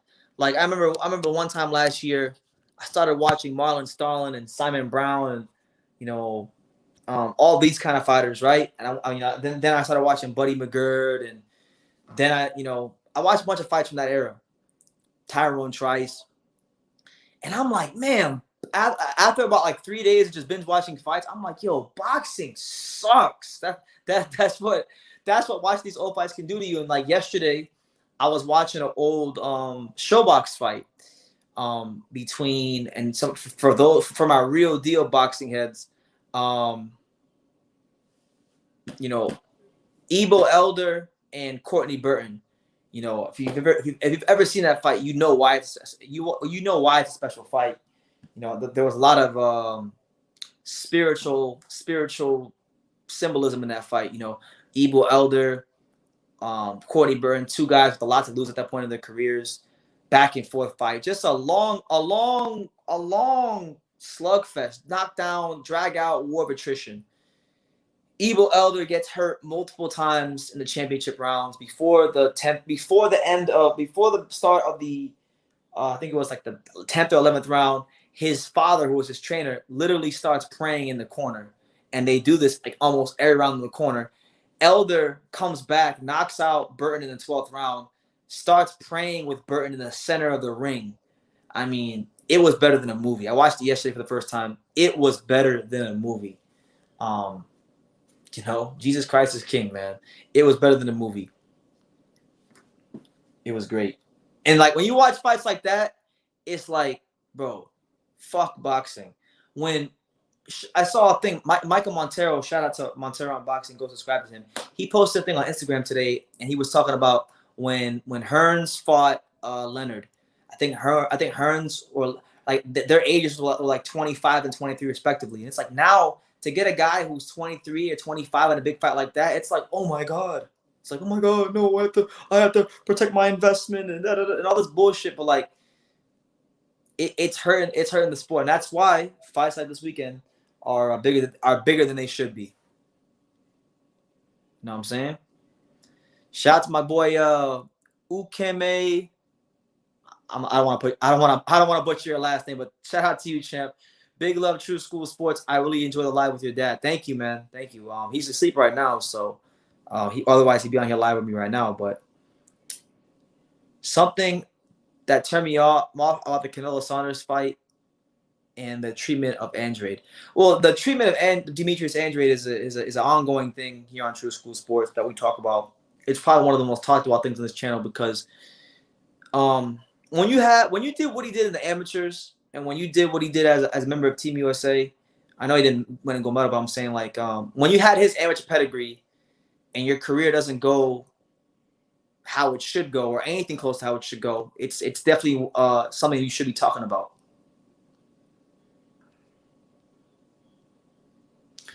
Boots has 27 fights already.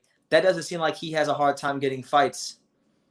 There's a lot of things that are going on with Boots' career. Like you had first of all, you had the fact that he's just he's extremely good, and a lot of people don't want to fight him because of what he brings to the table. But I know at one point in time he was signed with a small promoter, and there was a bit of a lawsuit going on. So it was hindering him from getting fights. But I don't know what the status of that lawsuit is now. But I remember when I was interviewing Rick Laser about it, he talked to me about it, and then I was reading about it in some other articles.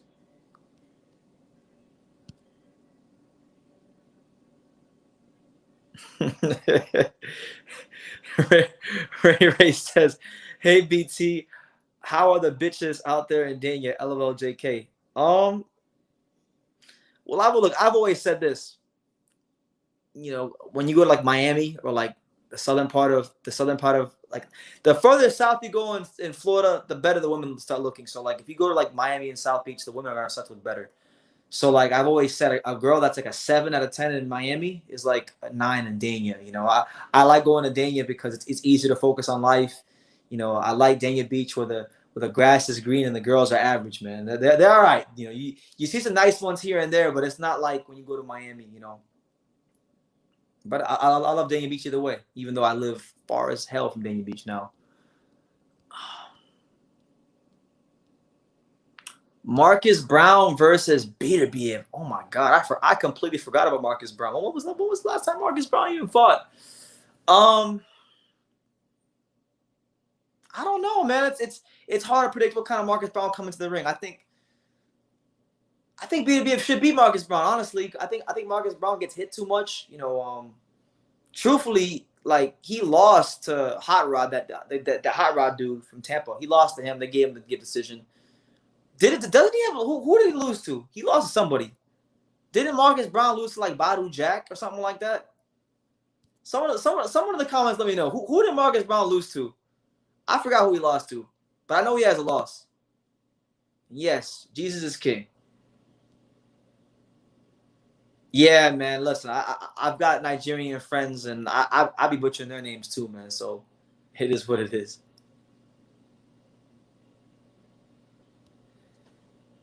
It may sound conspiratorial. There you go. The word of the day from word of the day. Conspiratorial. But I believe some fighters are allowed to take PEDs to give them all the advantages. They can't pop dirty. They are protected. I can confirm to you based on things I know about a lot of fighters in boxing that I'm not going to say that you're telling the truth. You're absolutely telling the truth. There are certain fighters in boxing right now that are taking PEDs that it hasn't been reported that I know about. And I'm not going to say it, but they're definitely protected because of the fact that they make money and sell tickets.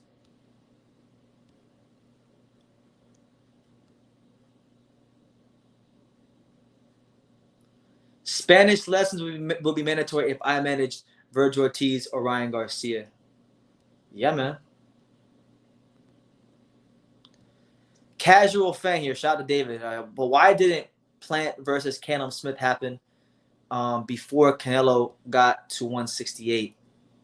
It's a great question. Well, I would say this. When Callum won the World Boxing Super Series, like in, I think, late 2018, like early 2019, Caleb Plant won his world title in early 2019. And then Caleb Plant made a mandatory defense.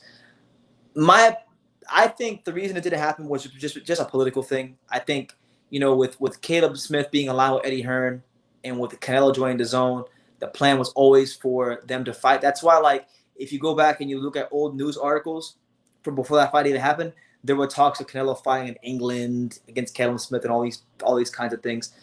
That's what I think. I think it just comes down to politics. But I would have loved to see that fight. I think Caleb Plant would have schooled Caleb Smith easily. Because Caleb Smith, even though he's 6'3" and he's got some good power, he don't fight like he's 6'3". He's a guy that routinely gives up his size, and I just think the way he fights, Caleb Plant would just control the ring with his feet, and he would probably box him to a decision. Nathan Carey says, watching Ali Harrison trying to become world champion in 2001 was the worst moment in my 20 years of watching boxing. After watching this loser, he made me aware of hype jobs.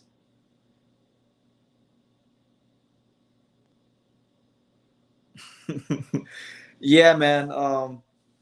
Ali Harrison got freaking sparked. He got sparked, and he went straight to he ended his career at Wilder. He got sparked by Wilder. That's the worst way to end your career. Imagine boxing your whole life, winning the gold medal, having all these hopes just to end your career getting sparked by Deontay Wilder. That's that hurt. That's that straight hurt. Yeah, a lot of guys have loopholes for drug testing. I'm not gonna say any names because I'll get in trouble. But anybody that you guys think of as a major ticket seller in boxing, they're protected pretty much by. In most cases, if they're not taking certain drug testing, they're protected if they have anything in the system. Man, Shakur said, I remember when you were pissed off after the Castaño Charlo fight, saying Mauricio Sulaiman has a fat gut. That's fat, chubby. Hell yeah, man. Fat ass Sulaiman, man. No disrespect, but disrespect at the same time. Man, Sulaiman, he got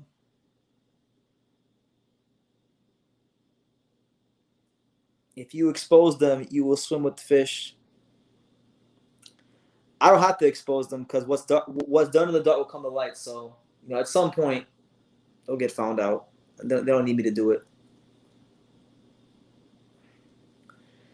The Zone's plan was for Canelo and Gigi to fight again and again, and they never even got one fight in with them. Never, not even one. But like Suleiman, with what happened with Castaño should have his name stamped in history books. He should be right there with Carlos Monzon as like one of the only like undisputed champions from the country of Argentina. And they took him. They robbed him of his moment in the sun, and it's unfortunate, man. It really is unfortunate. You know, I like Jermell Charlo. He's become one of my favorite fighters, but Castaño boxed a hell of a fight, and yeah, he should have been rewarded for it. He truthfully should have.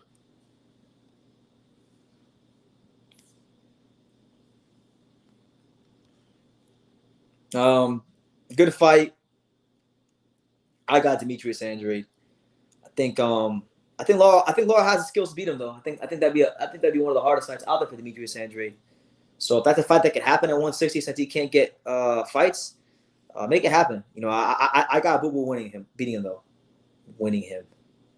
What kind of English is that? I got Bivol winning him. Tighten up, BT. But yeah, it's your boy BT, the untouchable True School Sports Empire. We're here on that new True School Sports. So you see it. You got the crown in the background. Got the gloves. You see it.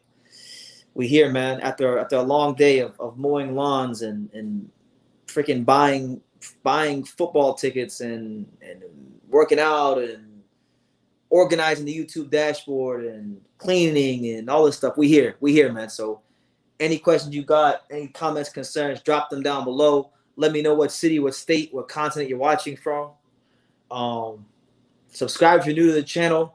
You know, super chat if you're led to. You know, we just hit 37,000 subscribers, so I'm really excited about that, man. You know, I lose a lot of subscribers because I speak my mind and I speak freely here on this channel. So a lot of people like it, and for the same reason people love it, you know, a lot of people hate it, and I lose a lot of subscribers. So, you know, sometimes it takes me longer to grow, but you know, we on the march to 40K. The road to 40K continues, and I'm hoping to be there soon.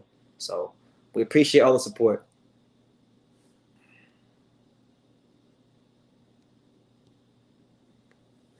Canelo Alvarez in the mystery meet. Yeah, man. Listen, I'm not trying to hate on the guy.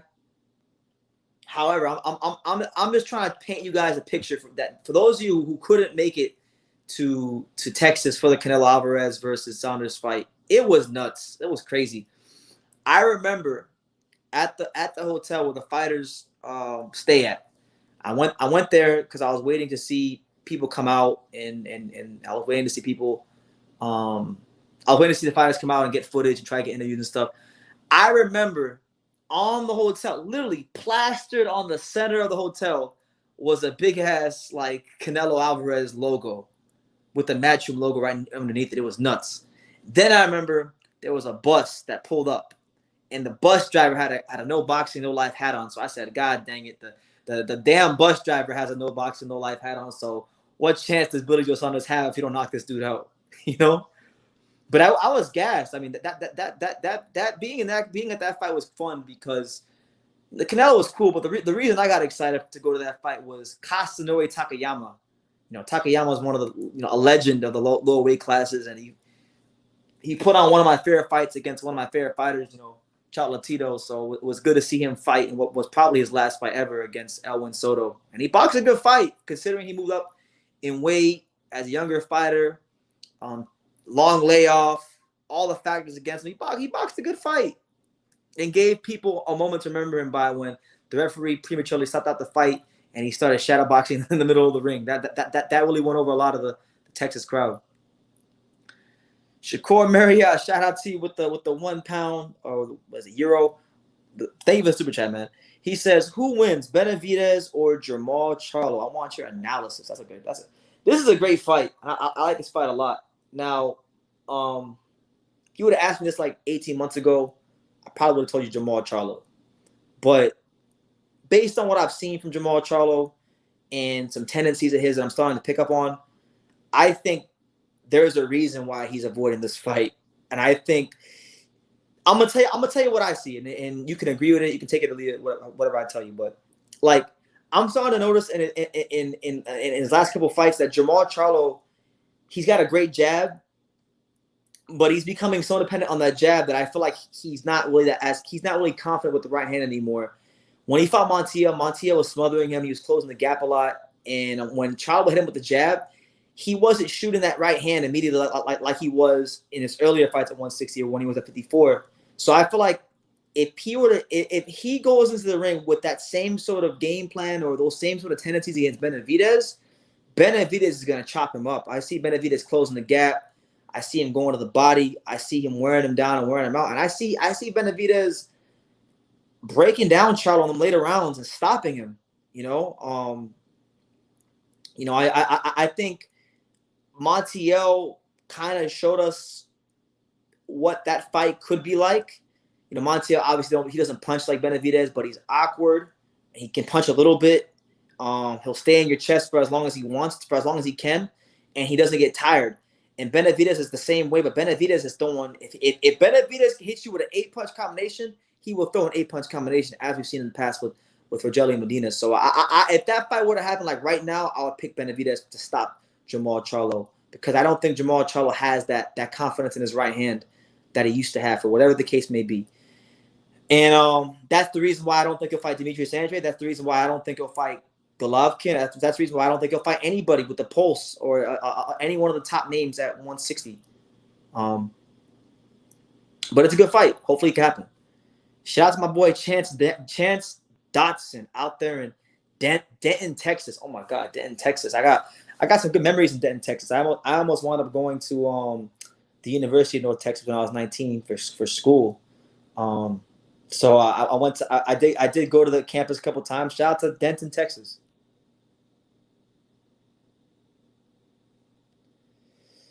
I don't think he got robbed. I watched the fight again. It was closer than people think. Charlo versus Castaño.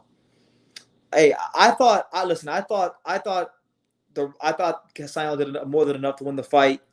I could see it being a 7-5 fight, but like a clear 7-5 fight. Like I think like the rounds that Castaño won were clear rounds, and I think the rounds that Charlo won in the fight were clear rounds. To me, in my opinion, I didn't see too many swing rounds. I saw a fight that when a fighter won a round, he was winning it clearly. But that's just how I saw it. I know boxing's subjective, and people see things different ways. I love that you keep it real, brother. Big love. Yeah, man. I was just telling my dad this recently, man. I was telling my pops this. I was telling him about keeping it real and being honest and just calling things how I see them. And I was telling him how sometimes like I be getting kind of pissed off because I feel like if I just went along with the narratives like these other channels that maybe we'd be further along ahead, but I don't. I say things how they are and I keep it real, because integrity and respect, that means more to me than that means more to me than like views or subscribers. And the subscribers and views that I do earn, like they're real views and subscribers. They're not fake like a lot of people.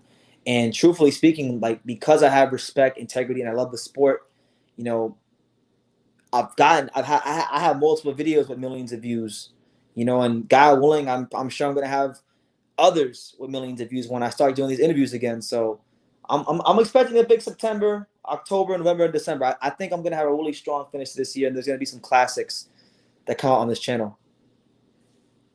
Anyway, thank you, man. Do you think boxers, and this is from my man The Truth, he says, do you think boxers drain themselves too much sometimes to make lower divisions? All the time. I think some boxers, they want that size advantage. They want that physical advantage over their opponents. So they'll do whatever they can. They'll kill themselves to make the weight. The best example I can give you of this is Jarrett Hurd. Jarrett Hurd, he won world titles at 54, and he was good based off the strength of him being a bigger fighter and having a crazy punch output. But there's no way in hell he could fight that same style at 160 and make it work for him, because we saw what happened to Jarrett Hurd his last fight against Luis Arias. Jarrett Hurd is an example of that. So to answer your question, yes, it happens all the time. I know so many fighters personally right now that are fighting at weight class they shouldn't be fighting at, but they're staying there because they have a slight advantage in the size department, and it makes them feel better winning. Chance says, I dropped out of the University of North Texas last year. Hey, shout out to you, man. We all have our own path in life. You know, I didn't even spend 1 day in college. I didn't spend a penny on college. I went to orientation at my local community college a couple times, and I went to orientation at North Texas, but God had other plans, and I want to cover in boxing. So that's what we're doing right now.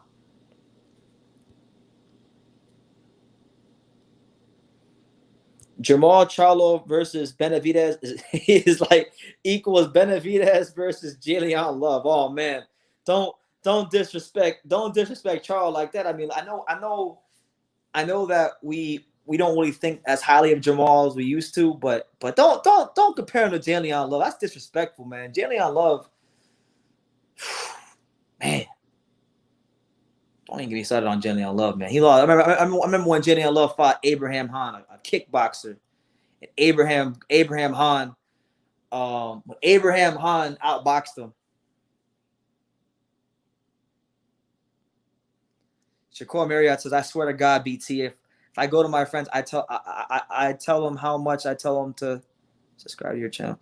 I appreciate that, man. Yeah, man. I really appreciate that. I've always said it, and I'll continue saying it for as long as I'm on YouTube. I don't have the most subscribers, but I definitely have the best ones, because one thing you can say about my channel is that it is unapologetically a channel for hardcore boxing fans. Now, if you're a casual fan, there's definitely things for you here on this channel, and you can learn things about boxing, and you can definitely appreciate things and get interested in the sport and learn about the sport. But I'm unapologetically a hardcore boxing fan, and this channel is unapologetically for the hardcore boxing fan. So like, you know, I don't make no qualms about who I am, and you know, I appreciate it, man. You know, long may it continue. We're gonna continue to fight a good fight. Canelo versus Benavidez. What can cause Benavidez to lose against Canelo? Well, I think Benavidez is a fighter that, you know, he's got a decent jab, but he's not someone that likes to. He's a Mexican fighter as far as mindset goes. He wants to be in there and he wants to bang at all times. And I feel like against Canelo, that's what makes it a winnable fight for Canelo, because Canelo, I feel like in the pocket, you know, he's so composed, he's so crafty in there. The way Canelo parries punches is such a professional way of parrying punches. I think I could see a scenario in that fight where Canelo is just chopping up the body of Benavidez, and I think Benavidez in that fight would have to show something new in his skill set to beat Canelo. You know, like such as, you know, boxing from the outside a little bit more. You can still be Benavidez, still do what makes you great, but you can't be in there in the high guard against Canelo. That's just a recipe for disaster, because you go in that high guard against Canelo, Canelo's gonna be handing out rib dinners, going straight to the liver. Shout out to everybody here, by the way. We're already 90 minutes in. I can't believe it's been 90 minutes already just talking boxing. Time just flies by. But Jesus Sim says, are you interested in the cruiserweight division? I am interested in the cruiserweight division. You know, speaking of the cruiserweight division, my boy Isaac Chamberlain, shout out to my guy Isaac Chamberlain. He's fighting in the UK on Channel 5 later on this month, so I'm looking forward to that. The cruiserweight division is always a division where the champions fight the champions. So how could I not be interested in the cruiserweight division? I know a lot of American fight fans hate the cruiserweight division because it's full of nothing but Europeans and whatnot. So I understand it's an acquired taste. But for me, I love the cruiserweight division because the champions fight the champions. And as a boxing fan, that's all you can ask for. You want the champions to fight the champions. He said Nakatani. Nakatani. Yeah, Nakatani is a great example of weight bullying. Nakatani, Callum Smith at 168 was a weight bully. Earl Spence at 47 is a weight. I mean, there's a lot of guys in boxing that are good fighters that have been champions that are weight bullies. Some of the, weight bullies, straight weight bullies. You know what I'm saying?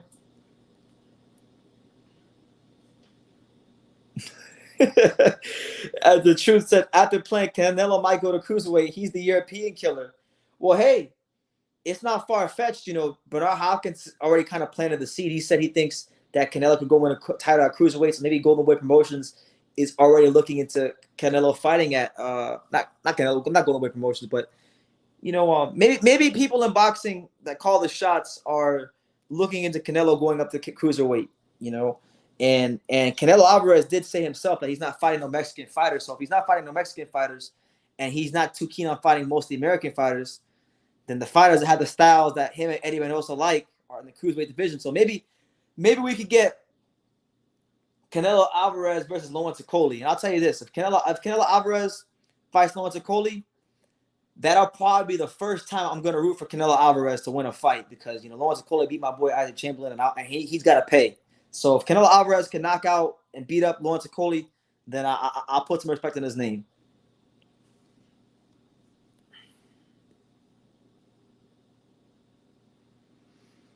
You know what's crazy, Triple Single? I haven't even thought about that, and I might even do a video on that now that you brought it up.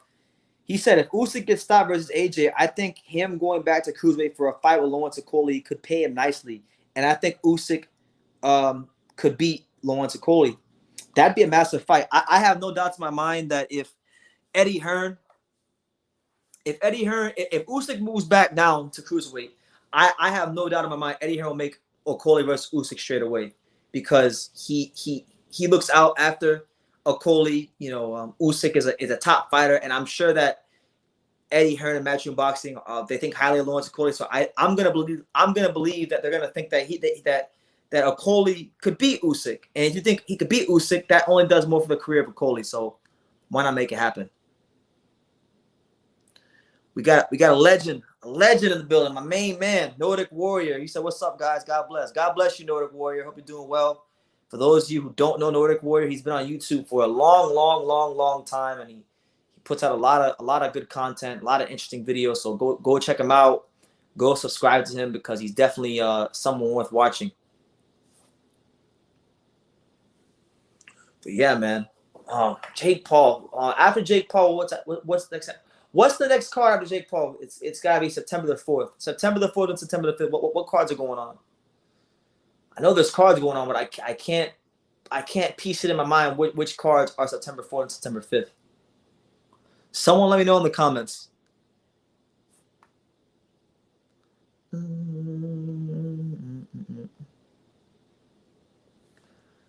Yeah, I mean, AJ versus Usyk's gonna be a good fight. I'm gassed.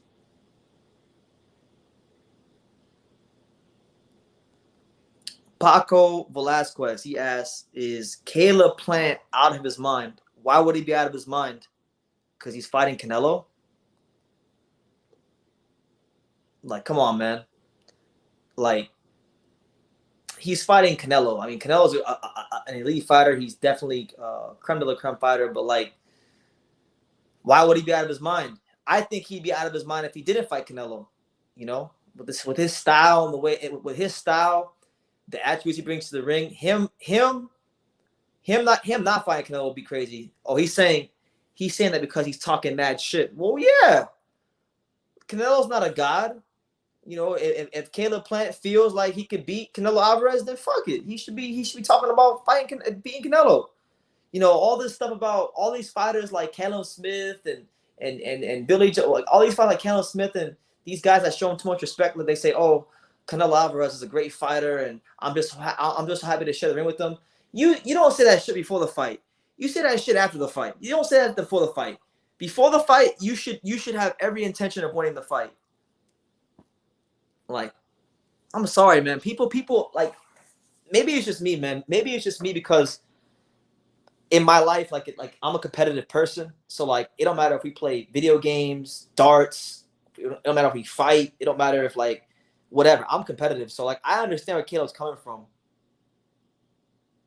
Like I understand where Caleb's coming from. Why? Like I don't. People want like I want y'all to put this man. I want you to put yourself in Caleb Plant's shoes. Let's try to put ourselves in Caleb Plant's shoes. So let's just be real. Let's keep it a buck.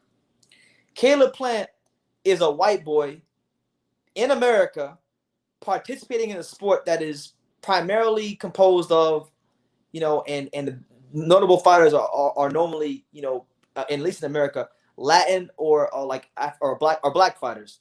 Okay, so when you're coming up in the amateurs and you're the white boy, there's already a stigma. There just is. I know how boxing is. I know how it is in the amateur level. So for Caleb Plant to just exist and compete and come being a country boy from Nashville, Tennessee, just for him to exist and thrive, he has to have supreme confidence. And I think people don't understand that. Like why would you train your whole life, win national Golden Gloves, win state Golden Gloves, you know, lose your fucking daughter. No, sorry, but like lose your daughter, go through all that, you know, win the world title, you know, do all these things in your life just to get to the biggest fight of your career and say, oh yeah, I'm gonna lose to Canelo. What the fuck? Like, what the hell's going on with people? Have people become so soft and so unambitious in their own lives that they can't understand like where some of these fighters come from?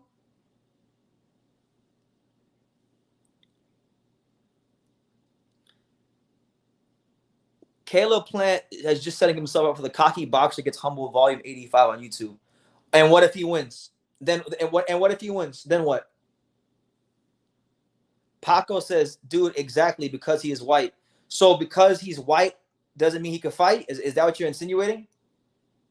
Because there's been plenty of great white fighters from this country.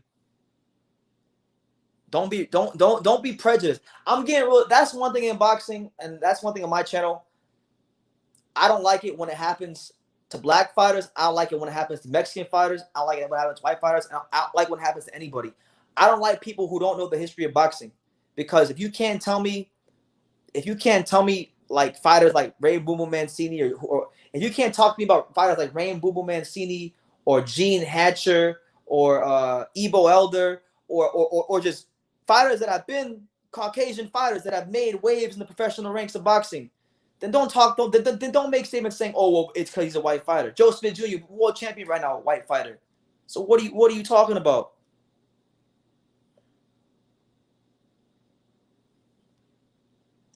What about the Canelo story? It's a great story. I know about it. I respect the story. He came from selling ice cream in his father's shops. He came from nothing. He came from being an ugly, freckled, cinnamon-haired kid who couldn't get girls to a guy that's become one of the biggest boxers in the world who has 4 wives or has 4 kids from 4 different women, you know?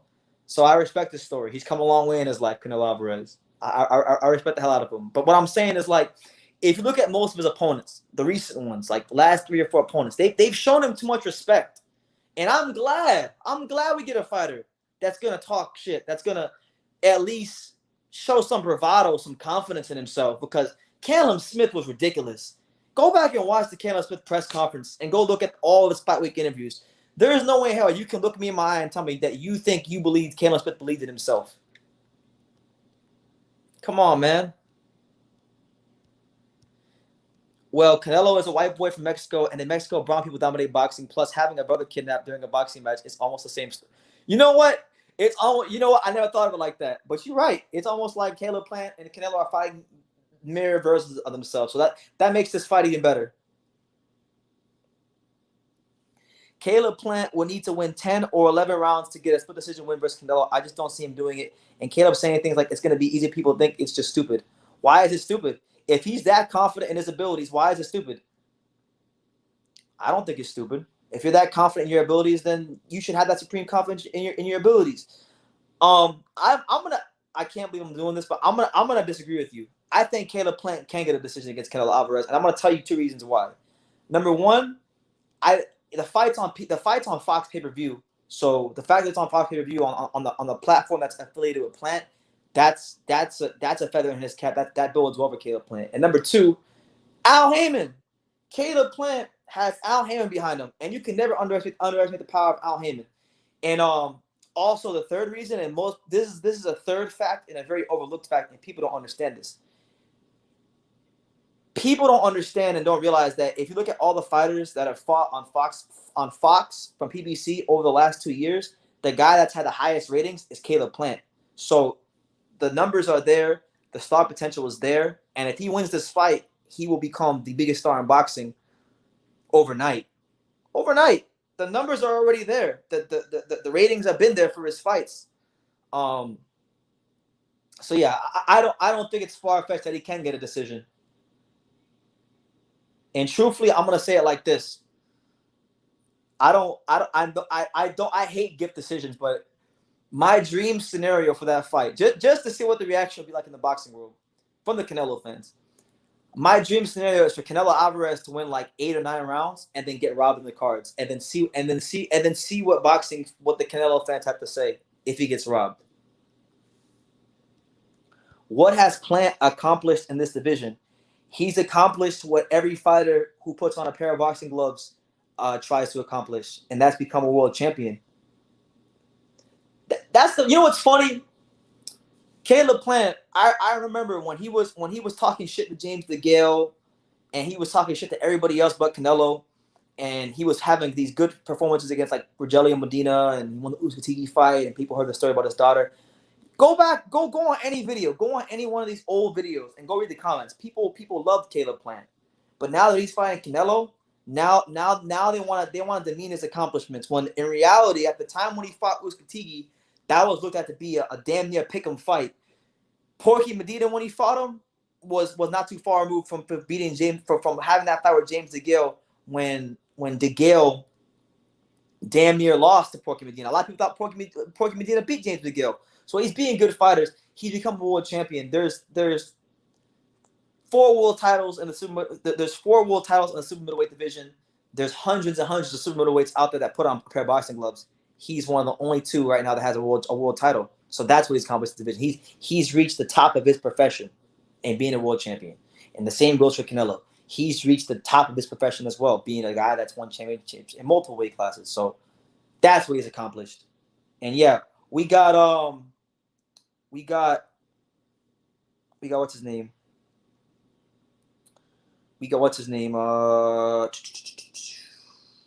Yeah, Granados versus Ben. Wow. How the hell did I forget Granados versus Conor Ben is next week? Oh, Granados is a friend of the channel. I'm gassed for that fight. Hopefully he can win the fight. You know, it's going to be a tough it's going to be an uphill climb, but you know, I'm looking forward to it. Caleb Plant will ever bring 75,000 fans ever. Okay. What's your point? Canelo Alvarez, I'll be honest. Look, if you want to be honest about Canelo Alvarez's star power, even his star power is overrated because if we're being honest, nobody out. If Canelo Alvarez was such a big star in boxing, then Jake Paul wouldn't exist. And when he fought Kovalev, he wouldn't have had to wait for a UFC fight to be completed before he fought Kovalev. So he's a star and all that stuff, but let's not make it sound like he's the biggest star boxing's ever seen. 70,000 fans is great. You know, I was there. I was one of them. I was there. It was a great crowd, but like, he's got to sell 75,000 tickets. He's got like 4 different children from 4 different women. So shit, he better sell 75,000 tickets. Straight up, he better sell 100,000. While Caleb doesn't gas out like he did in this, if Caleb doesn't gas out like he did in his last fight, he might pull it off. Yeah, that's the only thing. That's the only thing. That's the concern. If the stamina holds up, he beats Canelo. It's funny how people are acting like Ugas destroyed Pacquiao and Spence would have stopped Pacquiao. Well, I thought Ugas beat Pacquiao pretty convincingly. It wasn't a hard fight to score. As far as Spence beating Pacquiao, we'll never know because it didn't happen. So anything we say is just hearsay. Shakur Marriott says, who has Canelo fought at 168? Billy Joe Saunders ain't fought nobody. Willie Monroe quit boxing after that GGG fight, and at 68, he had some horrible performances. Rocky Filling is a fucking bum. Dude, he has never moved up or down. Give me Plant's credentials. Okay, I'll give you Plant's credentials. He boxed for Team USA in the amateurs. He became a world champion in less than 20 fights. He's boxing better competition than Canelo Alvarez was in his first 20 fights. That is a fact. He's gonna fight a pound for pound, arguably the pound for pound king of boxing in his 22nd professional fight. So, Who did Canelo fight in this 22nd professional fight? Why don't you riddle me that? Riddle me that. Fight news. What's good? Chevy says this fight will be like Chavez versus Taylor. So you think it's gonna end with a controversial stoppage? You said he'll be a star if he beats Canelo. He will be a star. Anybody who beats Canelo, anybody right now, if anybody beats Canelo Alvarez in the next 2 years, that person's gonna be a star. Caleb Plant, by way of just listen, what people like you are failing to understand is that by way of Caleb, by Caleb Plant, by way of just shit talking Canelo, he's already like becoming a star. All he got to do is just win. If he wins and he has that story with his daughter, he's undisputed champion. He's already got all these good ratings on Fox. I'm telling you, Mark, come back to this video if he beats him. I think Plant will pull the upset because he won't just take a dive. Heyman would make sure Plant wins. Anybody who beats Caleb Plant, like bro. Anybody who beats Canelo, like if Avni Yildirim would have beat Canelo Alvarez when they fought, he'd be a star right now. Freaking Canelo Smith would have been a star if anybody who beats Canelo. He broke records in the U.S. Tell me who sells out like that. In the U.S., nobody saw that in the U.S. But his gate wasn't the highest, so it doesn't matter. He could sell all those tickets, but the gate wasn't the highest. Floyd Mayweather's gate was way higher than Canelo.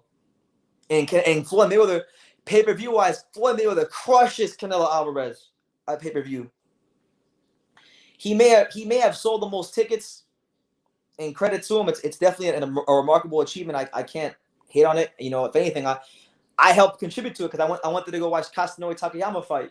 But I mean, the fight, like his fight, aside from like the hardcore and casual Mexican fans, the hardcore casual boxing fans, aside from that, in the mainstream, Canelo Alvarez didn't really move the needle like other fighters in the past have. Like he didn't move the needle like Mike Tyson did. He didn't move the needle like Floyd Mayweather did. He didn't move the needle like Manny Pacquiao has.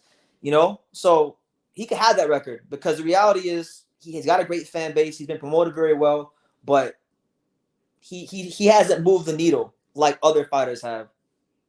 And truthfully, being honest, when Jake Paul fights Tyron Woodley this weekend, I bet you his pay-per-view numbers against Tyron Woodley will be if as good, if not better than all Canelo Alvarez pay-per-views.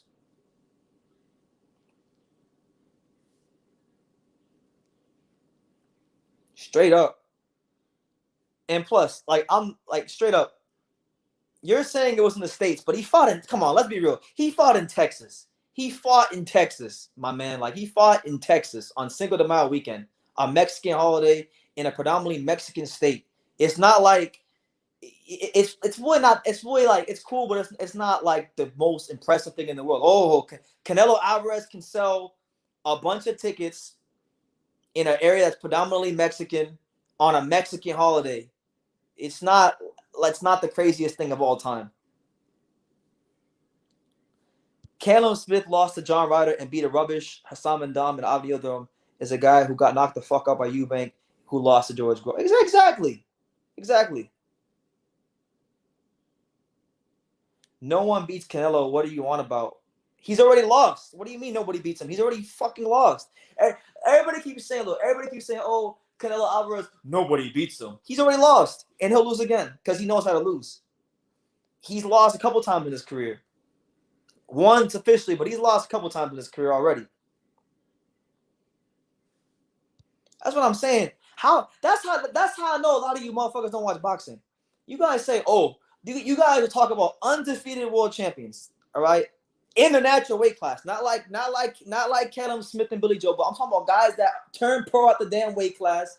They make the weight comfortably, and they barely are ever in competitive fights because they're just outclassing whoever's put in front of them. You guys talk about someone like Caleb Plant and say, what has he accomplished? Motherfucker, he's been a world champion. Do y'all watch like y'all need to start watching like undercards, and y'all need to really watch like undercards. And if you watch these British cards, watch those and just get familiar with the different levels of boxing. And when you get familiar with the different levels of boxing, you won't come up with dumbass comments like, what has he accomplished? He's a fucking world champion, an undefeated world champion. Canelo fans love talking about undefeated world champions. And if he beats Caleb Plant, I can already hear it in my head. The Canelo fans are going to say, he beat another undefeated world champion. But all up until the build up to the fight, you guys are shitting on him and say he's not a good fighter. So if he's not that good of a fighter and you say he ain't shit, keep that same energy if Canelo wins. Keep that same energy. No. I said he's fighting a pound-for-pound fighter. I didn't say he's fighting the pound-for-pound king. Canelo Alvarez is the pound-for-pound king of boxing. Right now, for me, the pound-for-pound king of boxing is vacant. It's vacant. But if I had to pick one, if I had to pick a guy right now that's doing everything to be pound-for-pound king of boxing, like he's fighting the best fighters out there. He's not making no excuses. He's beating these guys in great fashion. He's winning fights with the odds stacked against him. That guy's, honestly, it's probably Josh Taylor. I'm not saying he's number one, but if I had to pick a guy, that'd probably be my guy right now because he's doing everything the fighter's supposed to do. He's not saying that I'm not gonna fight a guy because he's boring. He's not requesting to fight Turkish guys that have already got knocked out by other people in 4 rounds. He's fighting the best available competition in his weight class.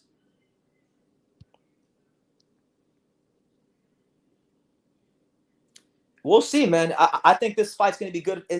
I'm interested to see how Canelo handles the style of Caleb Plant. We're going to really see the maturation of Canelo if he is to have a good performance in this fight.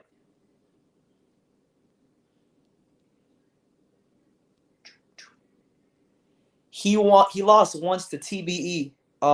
Plant gets his head kicked in. I mean, he's lost a couple times. He lost to Triple G the first fight. They gave him a draw.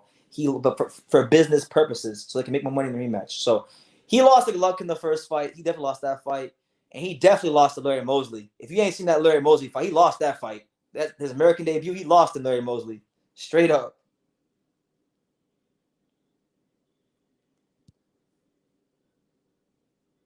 Yeah, Anthony Joshua moves the needle more in the UK than Canelo does in America. Straight up. You people don't even support your fighters. Okay, the troll killer, Mr. Shelton.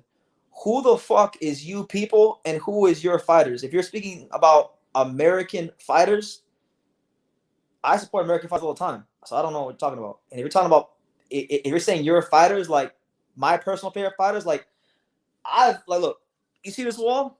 Look, point this wall. I saw him fight in person this year.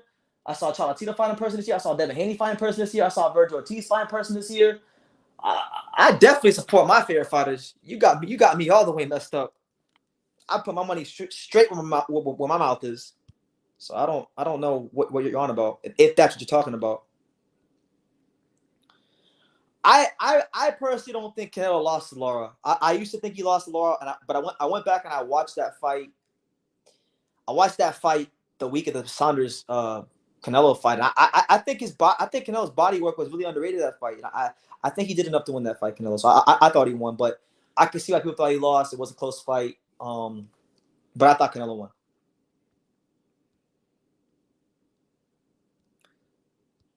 Canelo fanboys will be on suicide watch after that Plant fight. Hello, look, man, I already have I'm. You guys don't understand that live fight reaction. I've already got it planned out. Like that live, I'm gonna wear like a USA basketball jersey or something like that, and I'm gonna have a sombrero on simultaneously, and I'm gonna be doing the live fight reaction with wearing that, and I've kind of envisioned it. Like I've played out both scenarios in my head. I've played out like what's it going to be like on here if Canelo wins. What will it be like? But what will it be like if Caleb Plant wins? How will I react? I played out both scenarios. So no matter how it goes, I just know it's going to be one of the best live fight reactions that I've ever had here on YouTube, and it's going to be a lot of fun. So should be fun. Canelo actually has a draw early on in his pro career versus some unknown, untraceable part-time boxer in Mexico. Canelo's mafia probably killed him or something. He would have come out publicly by now. Yeah, I saw that. He had a draw with some guy we never heard of. Probably some guy that works at the bar or something.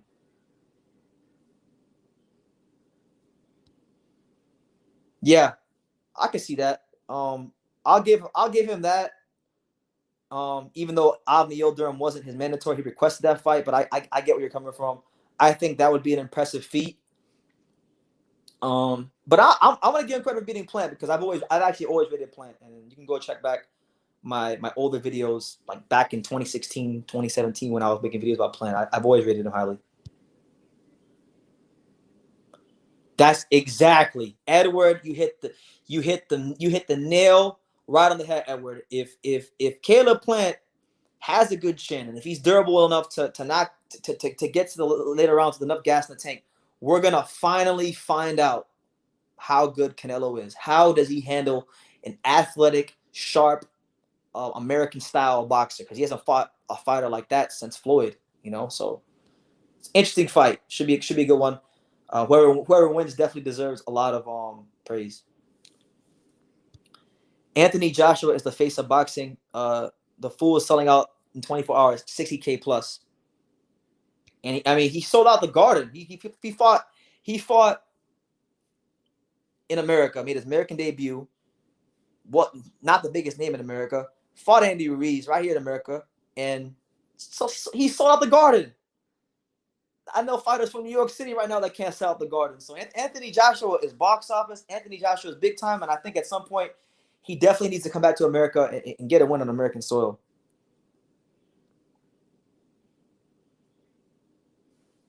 I'll play a scenario. I'll drink a Busch Light and maybe call my cousin's girls to slide. Hey, that's your prerogative, champ. That's your prerogative. God bless you. The elephant in the room is Dave Benavidez. And by the way, shout out to everybody here, man. It's your boy BTD, Untouchable, True School Sports Empire. It's that random prime time boxing talk. Make sure you smash that like button, hit the subscribe button, super chat if you feel led to. We just get it in right now with that good old boxing talk. Does Canelo still have a knee problem? I don't know. I mean, he does wear that little knee brace when he trains, so he might. And yeah, there was no talk. I remember when he was at 68, when he had already fought Fielding, there was never any talk about him unifying the division. But as soon as Benavidez lost that title, all we heard was escribiendo la historia. I'm gonna write history and become a undisputed champion. That's all we heard. Who would win between Wilder and Muhammad Ali? Muhammad Ali would decapitate Deontay Wilder. Are you crazy? But as far as the heavyweights go, that man right there, Tyson Fury, that's the one right there. That's the best heavyweight there is. And I'm looking forward to seeing him punch a hole through Deontay Wilder come when they fight October 9th. Not too far from now. Should be fun. Ooh, casual alert. Pacquiao has 8 losses now. We need to stop pretending like he's an all-time great. Yeah, he got a loss. We can't talk about no. Stop it, man. Manny Pacquiao is an all-time great. Stop it. What's your ethnicity? I'm an American. See, I'm gonna show you my ethnicity. That's my ethnicity right there. I'm an American. USA, Stars and Stripes. That's the ethnicity.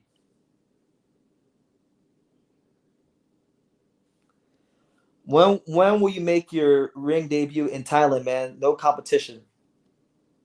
I'm gonna go to Cancun, Mexico.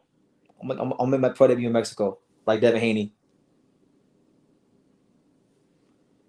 If Caleb Plant doesn't beat Canelo, David Morrell will check that kid out. He's an absolute beast. Listen, every time he fights, I don't know why, but I'm always doing something when he fights. Like the last time he fought, I was hanging out with a chick. Then the time before that, I forgot I was doing something else. So I've been meaning to get around to watch him and then do a video about him, but I just haven't got around to it. I hear great things about him. I know the WBA ordered John Ryder to fight him. I would love to see David Morrell against Canelo if he's as good as they say he is. I can't really speak on his actual talent because I haven't seen it.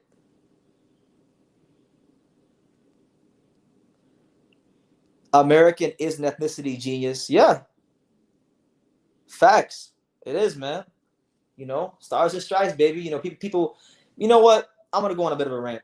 People always say, like, I'll meet people, right, and they'll say, where are you from? Right? And then I'll say I'm from South Florida. I'm from America. I'm from Florida. I was born in North Carolina. Grew up in South Florida basically my entire life. The only country I've ever gone to outside of America is the UK. I've never gone to any of the places that you would say are my ethnicity. I've never gone to Puerto Rico. I've never gone to Cuba, and I've never gone to the Dominican Republic. And then if you want to know what my ethnicity is, it's those places. It's my dad's Puerto Rican, my mom's Cuban, and Dominican. But if you ask me, I'm always gonna say I'm an American. He says, "You Spics want to be white so bad. You Spics want to be white so bad." I'm not trying to be white. I'm not trying to be black. I'm not trying to be anything other than myself. I don't really give a fuck about race. I'm an American. That if you ask for my ethnicity, I told you where my parents are from. But if you ask me, I'm telling you that I'm an American, and I'm proud to be an American. Exactly. Where did I go in the UK? I went to London a little bit, but I spent the bulk of my time in the north. I think the north, like the Black Country, as they call it, like Birmingham, West Brom, Wolverhampton. So yeah, basically London and Birmingham, pretty much. That's where I went. Are you proud of your roots?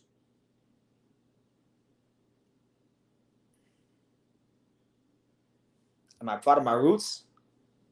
Of course. I mean, I love my Puerto Rican culture. I love all that stuff, man. But truthfully, man, like, look, as far as my roots, like being Puerto Rican and Cuban and whatnot, I've grown an appreciation for it as I've grown up and being around my family and stuff. Like up north, that's where most of my family lives. That's Puerto Rican and whatnot.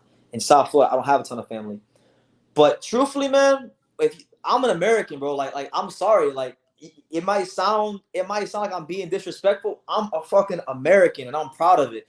Ever since I got back from the UK, like my eyes is open to a lot of things, and like I've always loved this country. But the last 2-3 years, I've really grown a liking to this country. So I'm proud. I'm definitely proud of my Puerto Rican roots.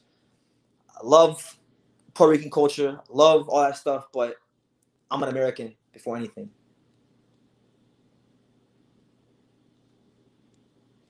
They said that David Morrell is an aggressive Cuban, and it's awesome. So he's like the opposite of Rigondeaux. Like Rigondeaux is like tap tap, circle the ring, tap tap, slip, circle the ring, and I'll check him out. I'll definitely go ahead and check out David Morrell. You know, I've heard a lot of great things about him. That's right. Yeah. Talk to him, Edward. Talk to him. We some motherfucking. You know what? Hold on, man. Hold on. Y'all got me feeling patriotic right now. Y'all got me feeling extra patriotic. So I can't even sit on the couch no more. I'm gonna go to my thinking chair on some Blues Clues shit, because you know I got my beanbag chair. I call it my thinking chair. If y'all watch Blues Clues back in the day, y'all know about Steve. Y'all know about Joe. Y'all know about the thinking chair. So I'm gonna get right here in my thinking chair. And we gonna think. Now we're gonna talk in front of the American flag. Since you want to talk about ethnicities, I'm gonna get real presidential on you. Yeah.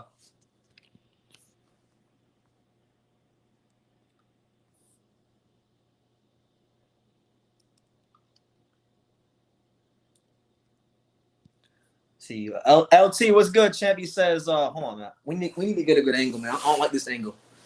We gotta hold on. Where's the camera? The camera's here, so I gotta go over here. Okay. Let me see. There we go. Finally. There we go. I might just do every live right from here, so that way nobody asks me any questions like where are you from, bro? I was born in North Carolina. I grew up in Dania Beach, Florida, and I love America. That's where I'm from. But yeah, LT says, when you're in San Antonio True School, I'll swing by and take you to Mexico and have fun, bro. All right, no doubt. Did you see Muhammad Ali grandson's debut? No, I haven't yet. I'm probably gonna watch it really, really soon, because a couple of people have been asking me to do a video about it. So it's definitely on my list. But I heard good things about him. I know he's trained by one of the best trainers out there, the great Sugar Hill Stewart. So Definitely someone I'll check out soon. Americano, that's right. Americano, cabrón, let's go, champ. Stars and stripes, baby, that's right. Ali, when are you coming back to London? I have no answer for that. I would love to go to the UK as soon as possible, but right now it's not in the cards. Plus, you might need to educate me, Shakur, or someone needs to educate me. Do you need a vaccine to travel to like the UK? Because if that's the case, I'm not going to the UK. I'm not getting that. Now I'm proud to be an American because of the people, but I'm proud to be American because of people. But colonialism and capitalism is slowly killing the earth and the human species. We got to change that ASAP. Yeah, man, there's a lot of things messing up. You know what's crazy? That every Latino is an American. That's true. And guess what? Anybody who was born in this country and that lived in this country their whole life, they're an American. So it doesn't matter. Like anybody who was born and raised in America is American. That's right.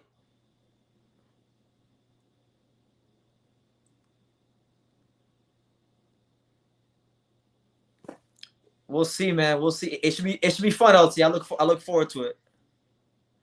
You know what's crazy? That America is a continent, bro. So all Latinos. All right, Mr. Technical, Mr. Paco. All right, the USA. The USA. Imagine being Puerto Rican. You only hate Canelo because you're Puerto Rican. No, I hate Canelo because Canelo's a bitch, just like your comment. And that's why I'm booting you out of here. Punk ass. Straight up. I'm gonna check him out though. I'm gonna check out David Morrell. By the way, shout out to everybody here, man. You know, every now and then people come in here with some BS. I don't really care. I don't really like blocking people, but sometimes when you come in here and you disrespect the untouchable, you know, you gotta get touched. You gotta get the boot. You gotta get the boot in your ass. Gonna come at me sideways, talking about you're gonna come in here, disrespect Puerto Rico, then you're gonna disrespect me. Fuck you. Get out of here. So you say you are from the USA, bro? Yes, correct. I was born. If you want the exact place I was born and where I grew up, I'll tell you. I was born in Fort Bragg, North Carolina, Fayetteville, North Carolina to be exact. That's the Army base. My dad was in the military when I was born. He spent like 6-7 years in Saudi Arabia. Okay. Then after that, right after that, not too long after I was born, we moved to South Florida, like at was it two? I was like 2-3 years old, and from that point forward, for the majority of my life, I spent most of my days in South Florida. Yeah, we lived in Texas for a year. We lived in New Hampshire. We lived in North Carolina. But I am a South Florida boy through and through. Grew up here. Everything I learned about life, pretty much most things I learned about life, people. The place that made me who I am today is South Florida, Dania Beach to be exact. Yeah. David Morrell's 20. That's crazy. Why isn't there a boxing reportedly? There's enough of views to set something up. I don't know. Gotta ask the powers that be. I don't know. All I know is I ain't got no money to set up no damn league. So Ness or Coogan or someone with like 500,000 subscribers should set. Ellie can set it up or someone like that.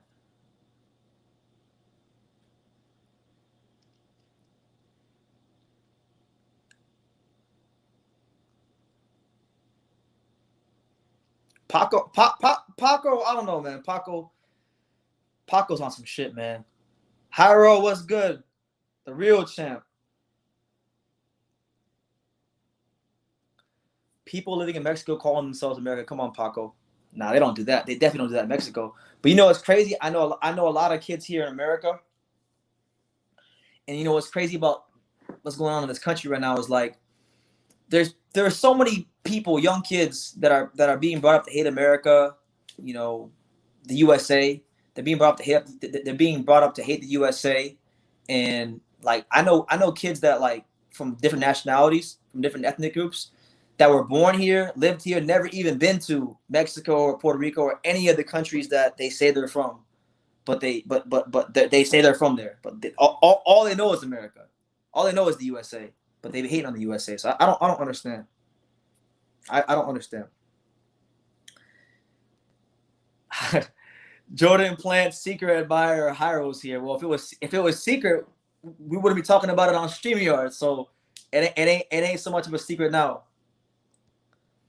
Ali 3-on-3 says I'm black. I call myself American as well. I don't get the confusion. Detroit, Michigan, born exactly. Freaking born in North Carolina, bred in South Florida, Dania Beach. Like there's no confusion here with me.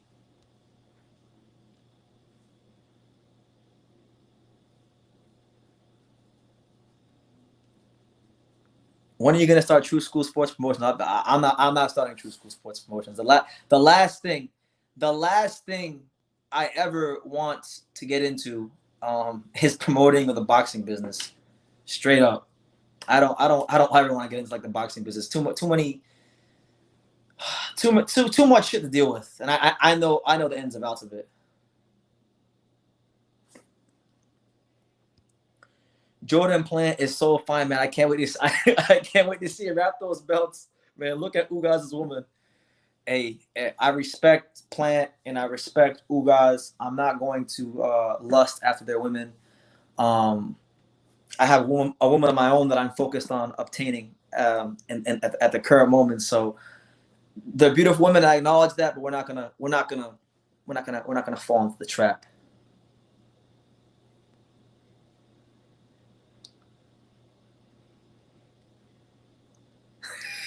Get the smoke. What's good, champ? He says, your women love us brothers. I can't even cap, man. Listen, Latinas do love black guys. I'm not even gonna argue that one. Straight up, I'm not gonna argue that one. Everyone knows that. White boys and Hispanics fear the superior. No, I don't fear nobody. We don't fear nobody. Get the smokes on some bullshit. Is this the real Get the Smoke? Nobody, no, come on, man. Get the smoke. Come on, nobody fears you, champ. I've heard you talk, bro. You sound like you're from the valley. Nobody fears you, champ. Nobody fears Get the Smoke. ABT, how many years did your dad serve? My dad did about, I think it was 6.5. About 6.5. 6 or 6.5, something like that. I think from 89 to like 95. So like, yeah, 6 years, give or take.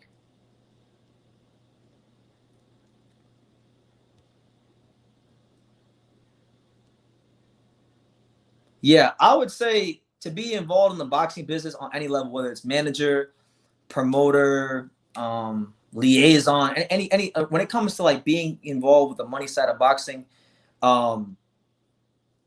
it's tough. Like you have to really be a cold-blooded MF to get involved with the boxing business. That's why I'll never get involved with it, man. It's just I enjoy what I do. I like talking to the people. I like talking about the sport, but the juice ain't worth the squeeze.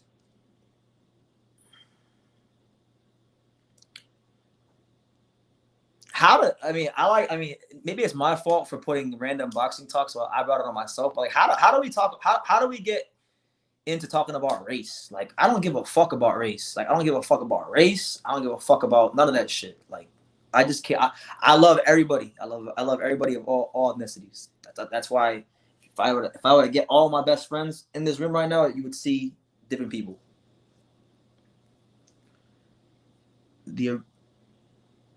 How many Native Americans do you know? I know at least 5 Native Americans, and the last girl I dated was Native American.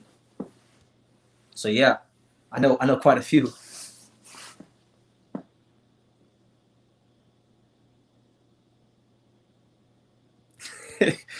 What's that, BT? Are you going to get your buyer like Gaio Estrada so Sinisa could be all over you?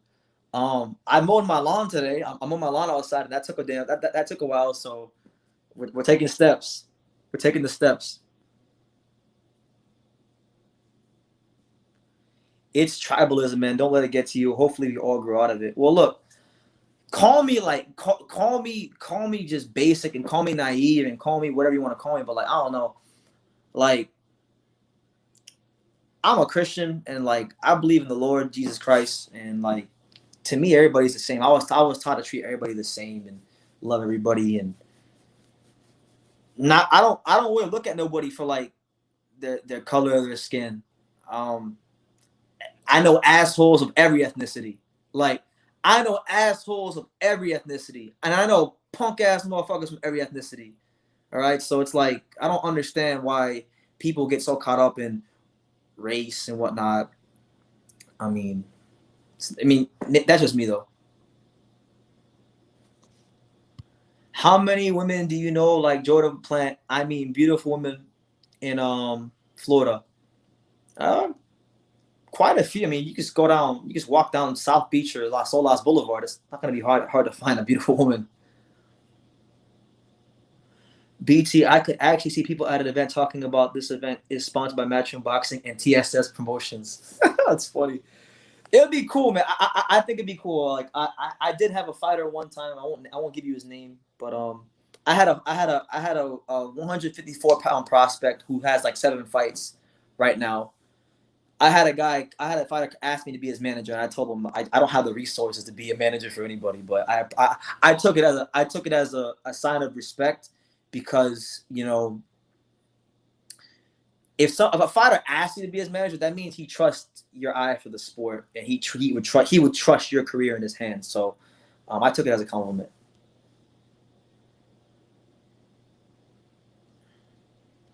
I believe in saying I believe in saying he's definitely the government. Y'all some wild people. Dude, you're cool, bro. I just don't believe in a flag to govern over the people. All right, cool. You have your opinion, I have mine. Have I seen the Chrissy Martin documentary? I haven't. I heard good things about it, but I can't say I've seen it yet. But yeah, man. Get this smoke. Get this smoke, man. He has to let the world know what he thinks most of the girls like, because his brain is probably warped by jacking off over and over and over and over again to porn on the internet. So let them know. Let them know more. Why did you block me? I didn't block you. You're commenting. Do you want me to block you? Because you're now you're accusing me things that I didn't do. So now I might just block you just on general principle, straight up.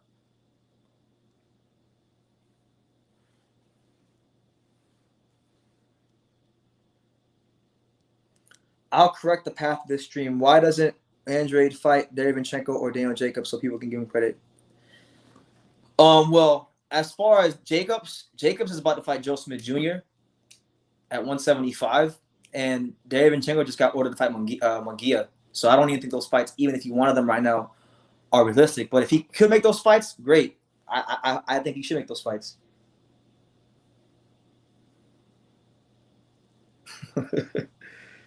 Get the smoke said no. All right, man. Well, look, I didn't block you, but I will.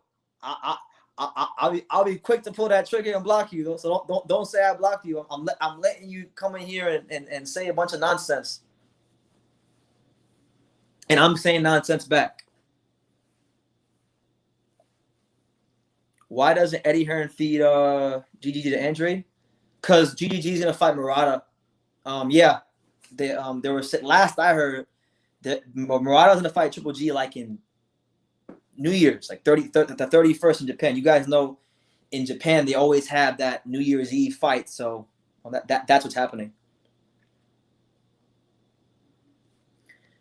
My man D, he said, do you think Donaire would have KO'd Casemiro if they ended up fighting? Yeah, I think so. Casemiro, I like him, but he doesn't know what a jab is. He's gonna get hit with one of those ridiculous left hooks and get crushed. He's gonna get crushed straight like that. GGG to me, like, look, a lot of you guys are going on about Triple G. I like Triple G, but let's be real. Triple G is basically semi-retired. He's waiting for that Canelo Alvarez stimulus check. You know, he don't want no smoke with anybody who has a chance of beating him. So Triple G, to me, man, his career has become extremely, extremely boring. It's pointless, and it's meaningless, really, at this point. Donaire's left hook at 118 is ridiculous. Like, at 118, he lands the left hook at anybody at 118 flush, and they could fold and freaking get decapitated on sight.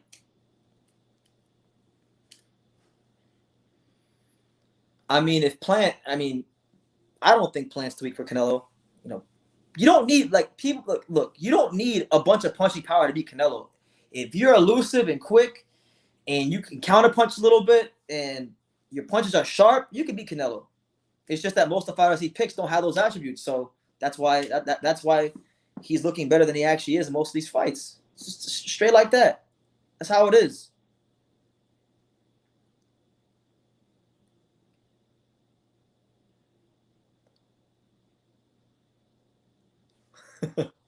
Hyro says, BT, I can't believe you said you would give Jamel Herring Fighter of the Year. I say no one.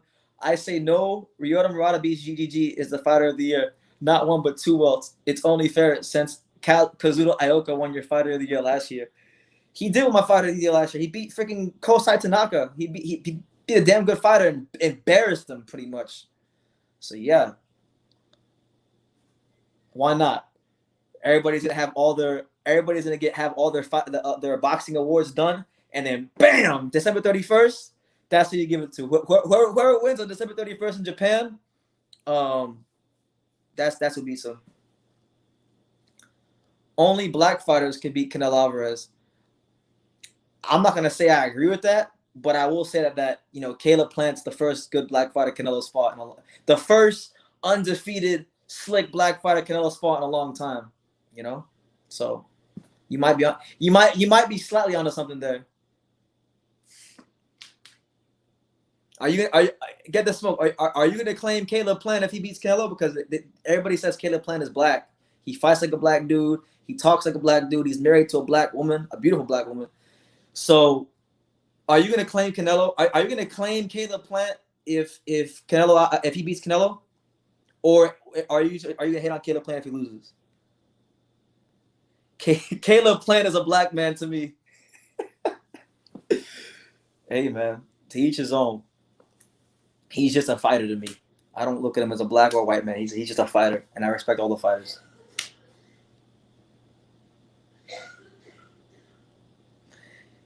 Boots might be fighting Spence. It's mandatory for the. He gonna fight Abdul Kakarov, the guy that Spence has been ducking. Earl Spence been ducking Abdul Kakarov, but nobody want to mention it. Abdul Kakarov Spence has been mandatory for like 2 years, and he ain't fought him. What's up with that? Where's the pressure? Where's the pressure on Spence for not fighting Abdul Kakarov? Caleb Plant drives a damn lowrider, so he's half Mexican too apparently.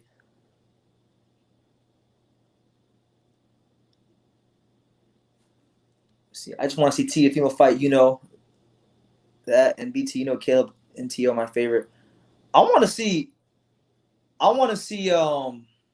Tio fight Josh. Josh Taylor's a fight, man. We gotta stop messing about, make that fight happen. What is he scared of black people? Who? Canelo? I don't know. You gotta ask Canelo that. I don't know.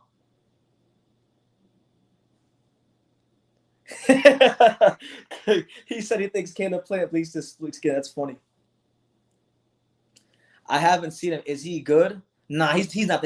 He's not that good. He's an Uzbekistan fighter. You know, he's all right. He's solid, but nothing special. I just joke around about it because people always defend their favorite fighters when their fighters get ordered to fight a mandatory that nobody wants to see them fight. But I never heard anybody except Punch Drunk Boxing. Shout out to him. Go off on Earl Spence for not fighting Abdul Kakarov. And really, I don't even want to see that fight.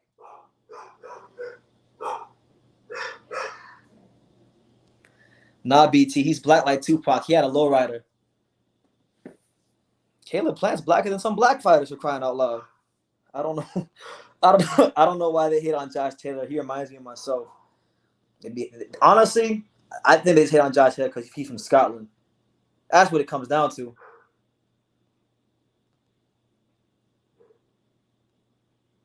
Can Canelo's chin go down as one of the best ever? I think it already is. I can't say it's the best chin ever, but it's up there.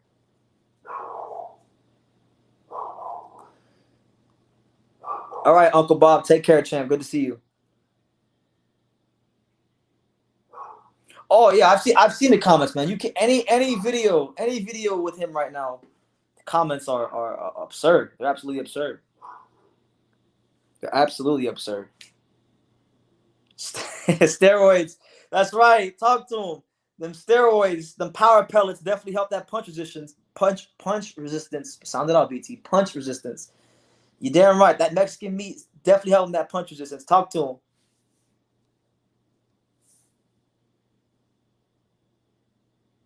I like both of them. I'll be honest with you. Teofimo Lopez, he grew up learning how to box in South Florida, so I consider him one of us, and he's an American.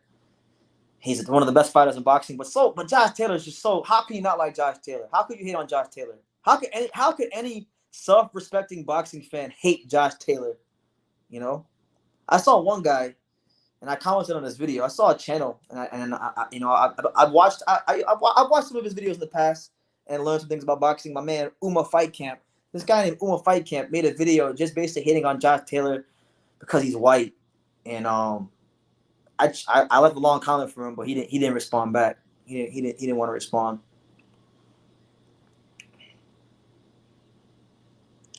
But yeah, guys, look, what time is it right now? It's 11 o'clock. Look, guys, it's been like 2.5 hours. I wanted to come talk to you guys, see what's up, check the temperature of the boxing world, see what you guys wanted to talk about. But yeah, I'm gonna get off here and try to get ready for the next day tomorrow. But you guys, take care of yourselves. God bless. I love everybody out there. I won't be live tomorrow, but I'll probably be live on Thursday. So the next 2 lives will be Thursday and Saturday, and we'll definitely be talking some more then. So make sure you guys check out all the content. Keep supporting the channel. Keep just spreading the good news about True School Sports, and just we're gonna talk boxing. There's a lot of destructive things and a lot of horrible things going on in boxing. A lot of things that people try to inject into boxing that really have no place. Like people want to make it about race. They want to make it about racial superiority and all this bullshit that really has no meaning or value at the end of the day. At the end of the day, it's a sport. There's great fighters from every country, from this country to Scotland to the UK to Japan to Mexico, everywhere. Great fighters everywhere. So we love everybody. We love the fighters. We love boxing, and we're going to continue. We're going to continue to cover that at the highest level, boxing. So I appreciate you, The Truth and Shakur and my man from Nigeria. Everyone, Hyro. God bless everyone. I'll see you guys in the near future. Thank you for the super sticker, The Truth. And like I say in every single one of these videos, you can love me or you can hate me, but I'm just a kid from Daniel. So until next time, take it, guys.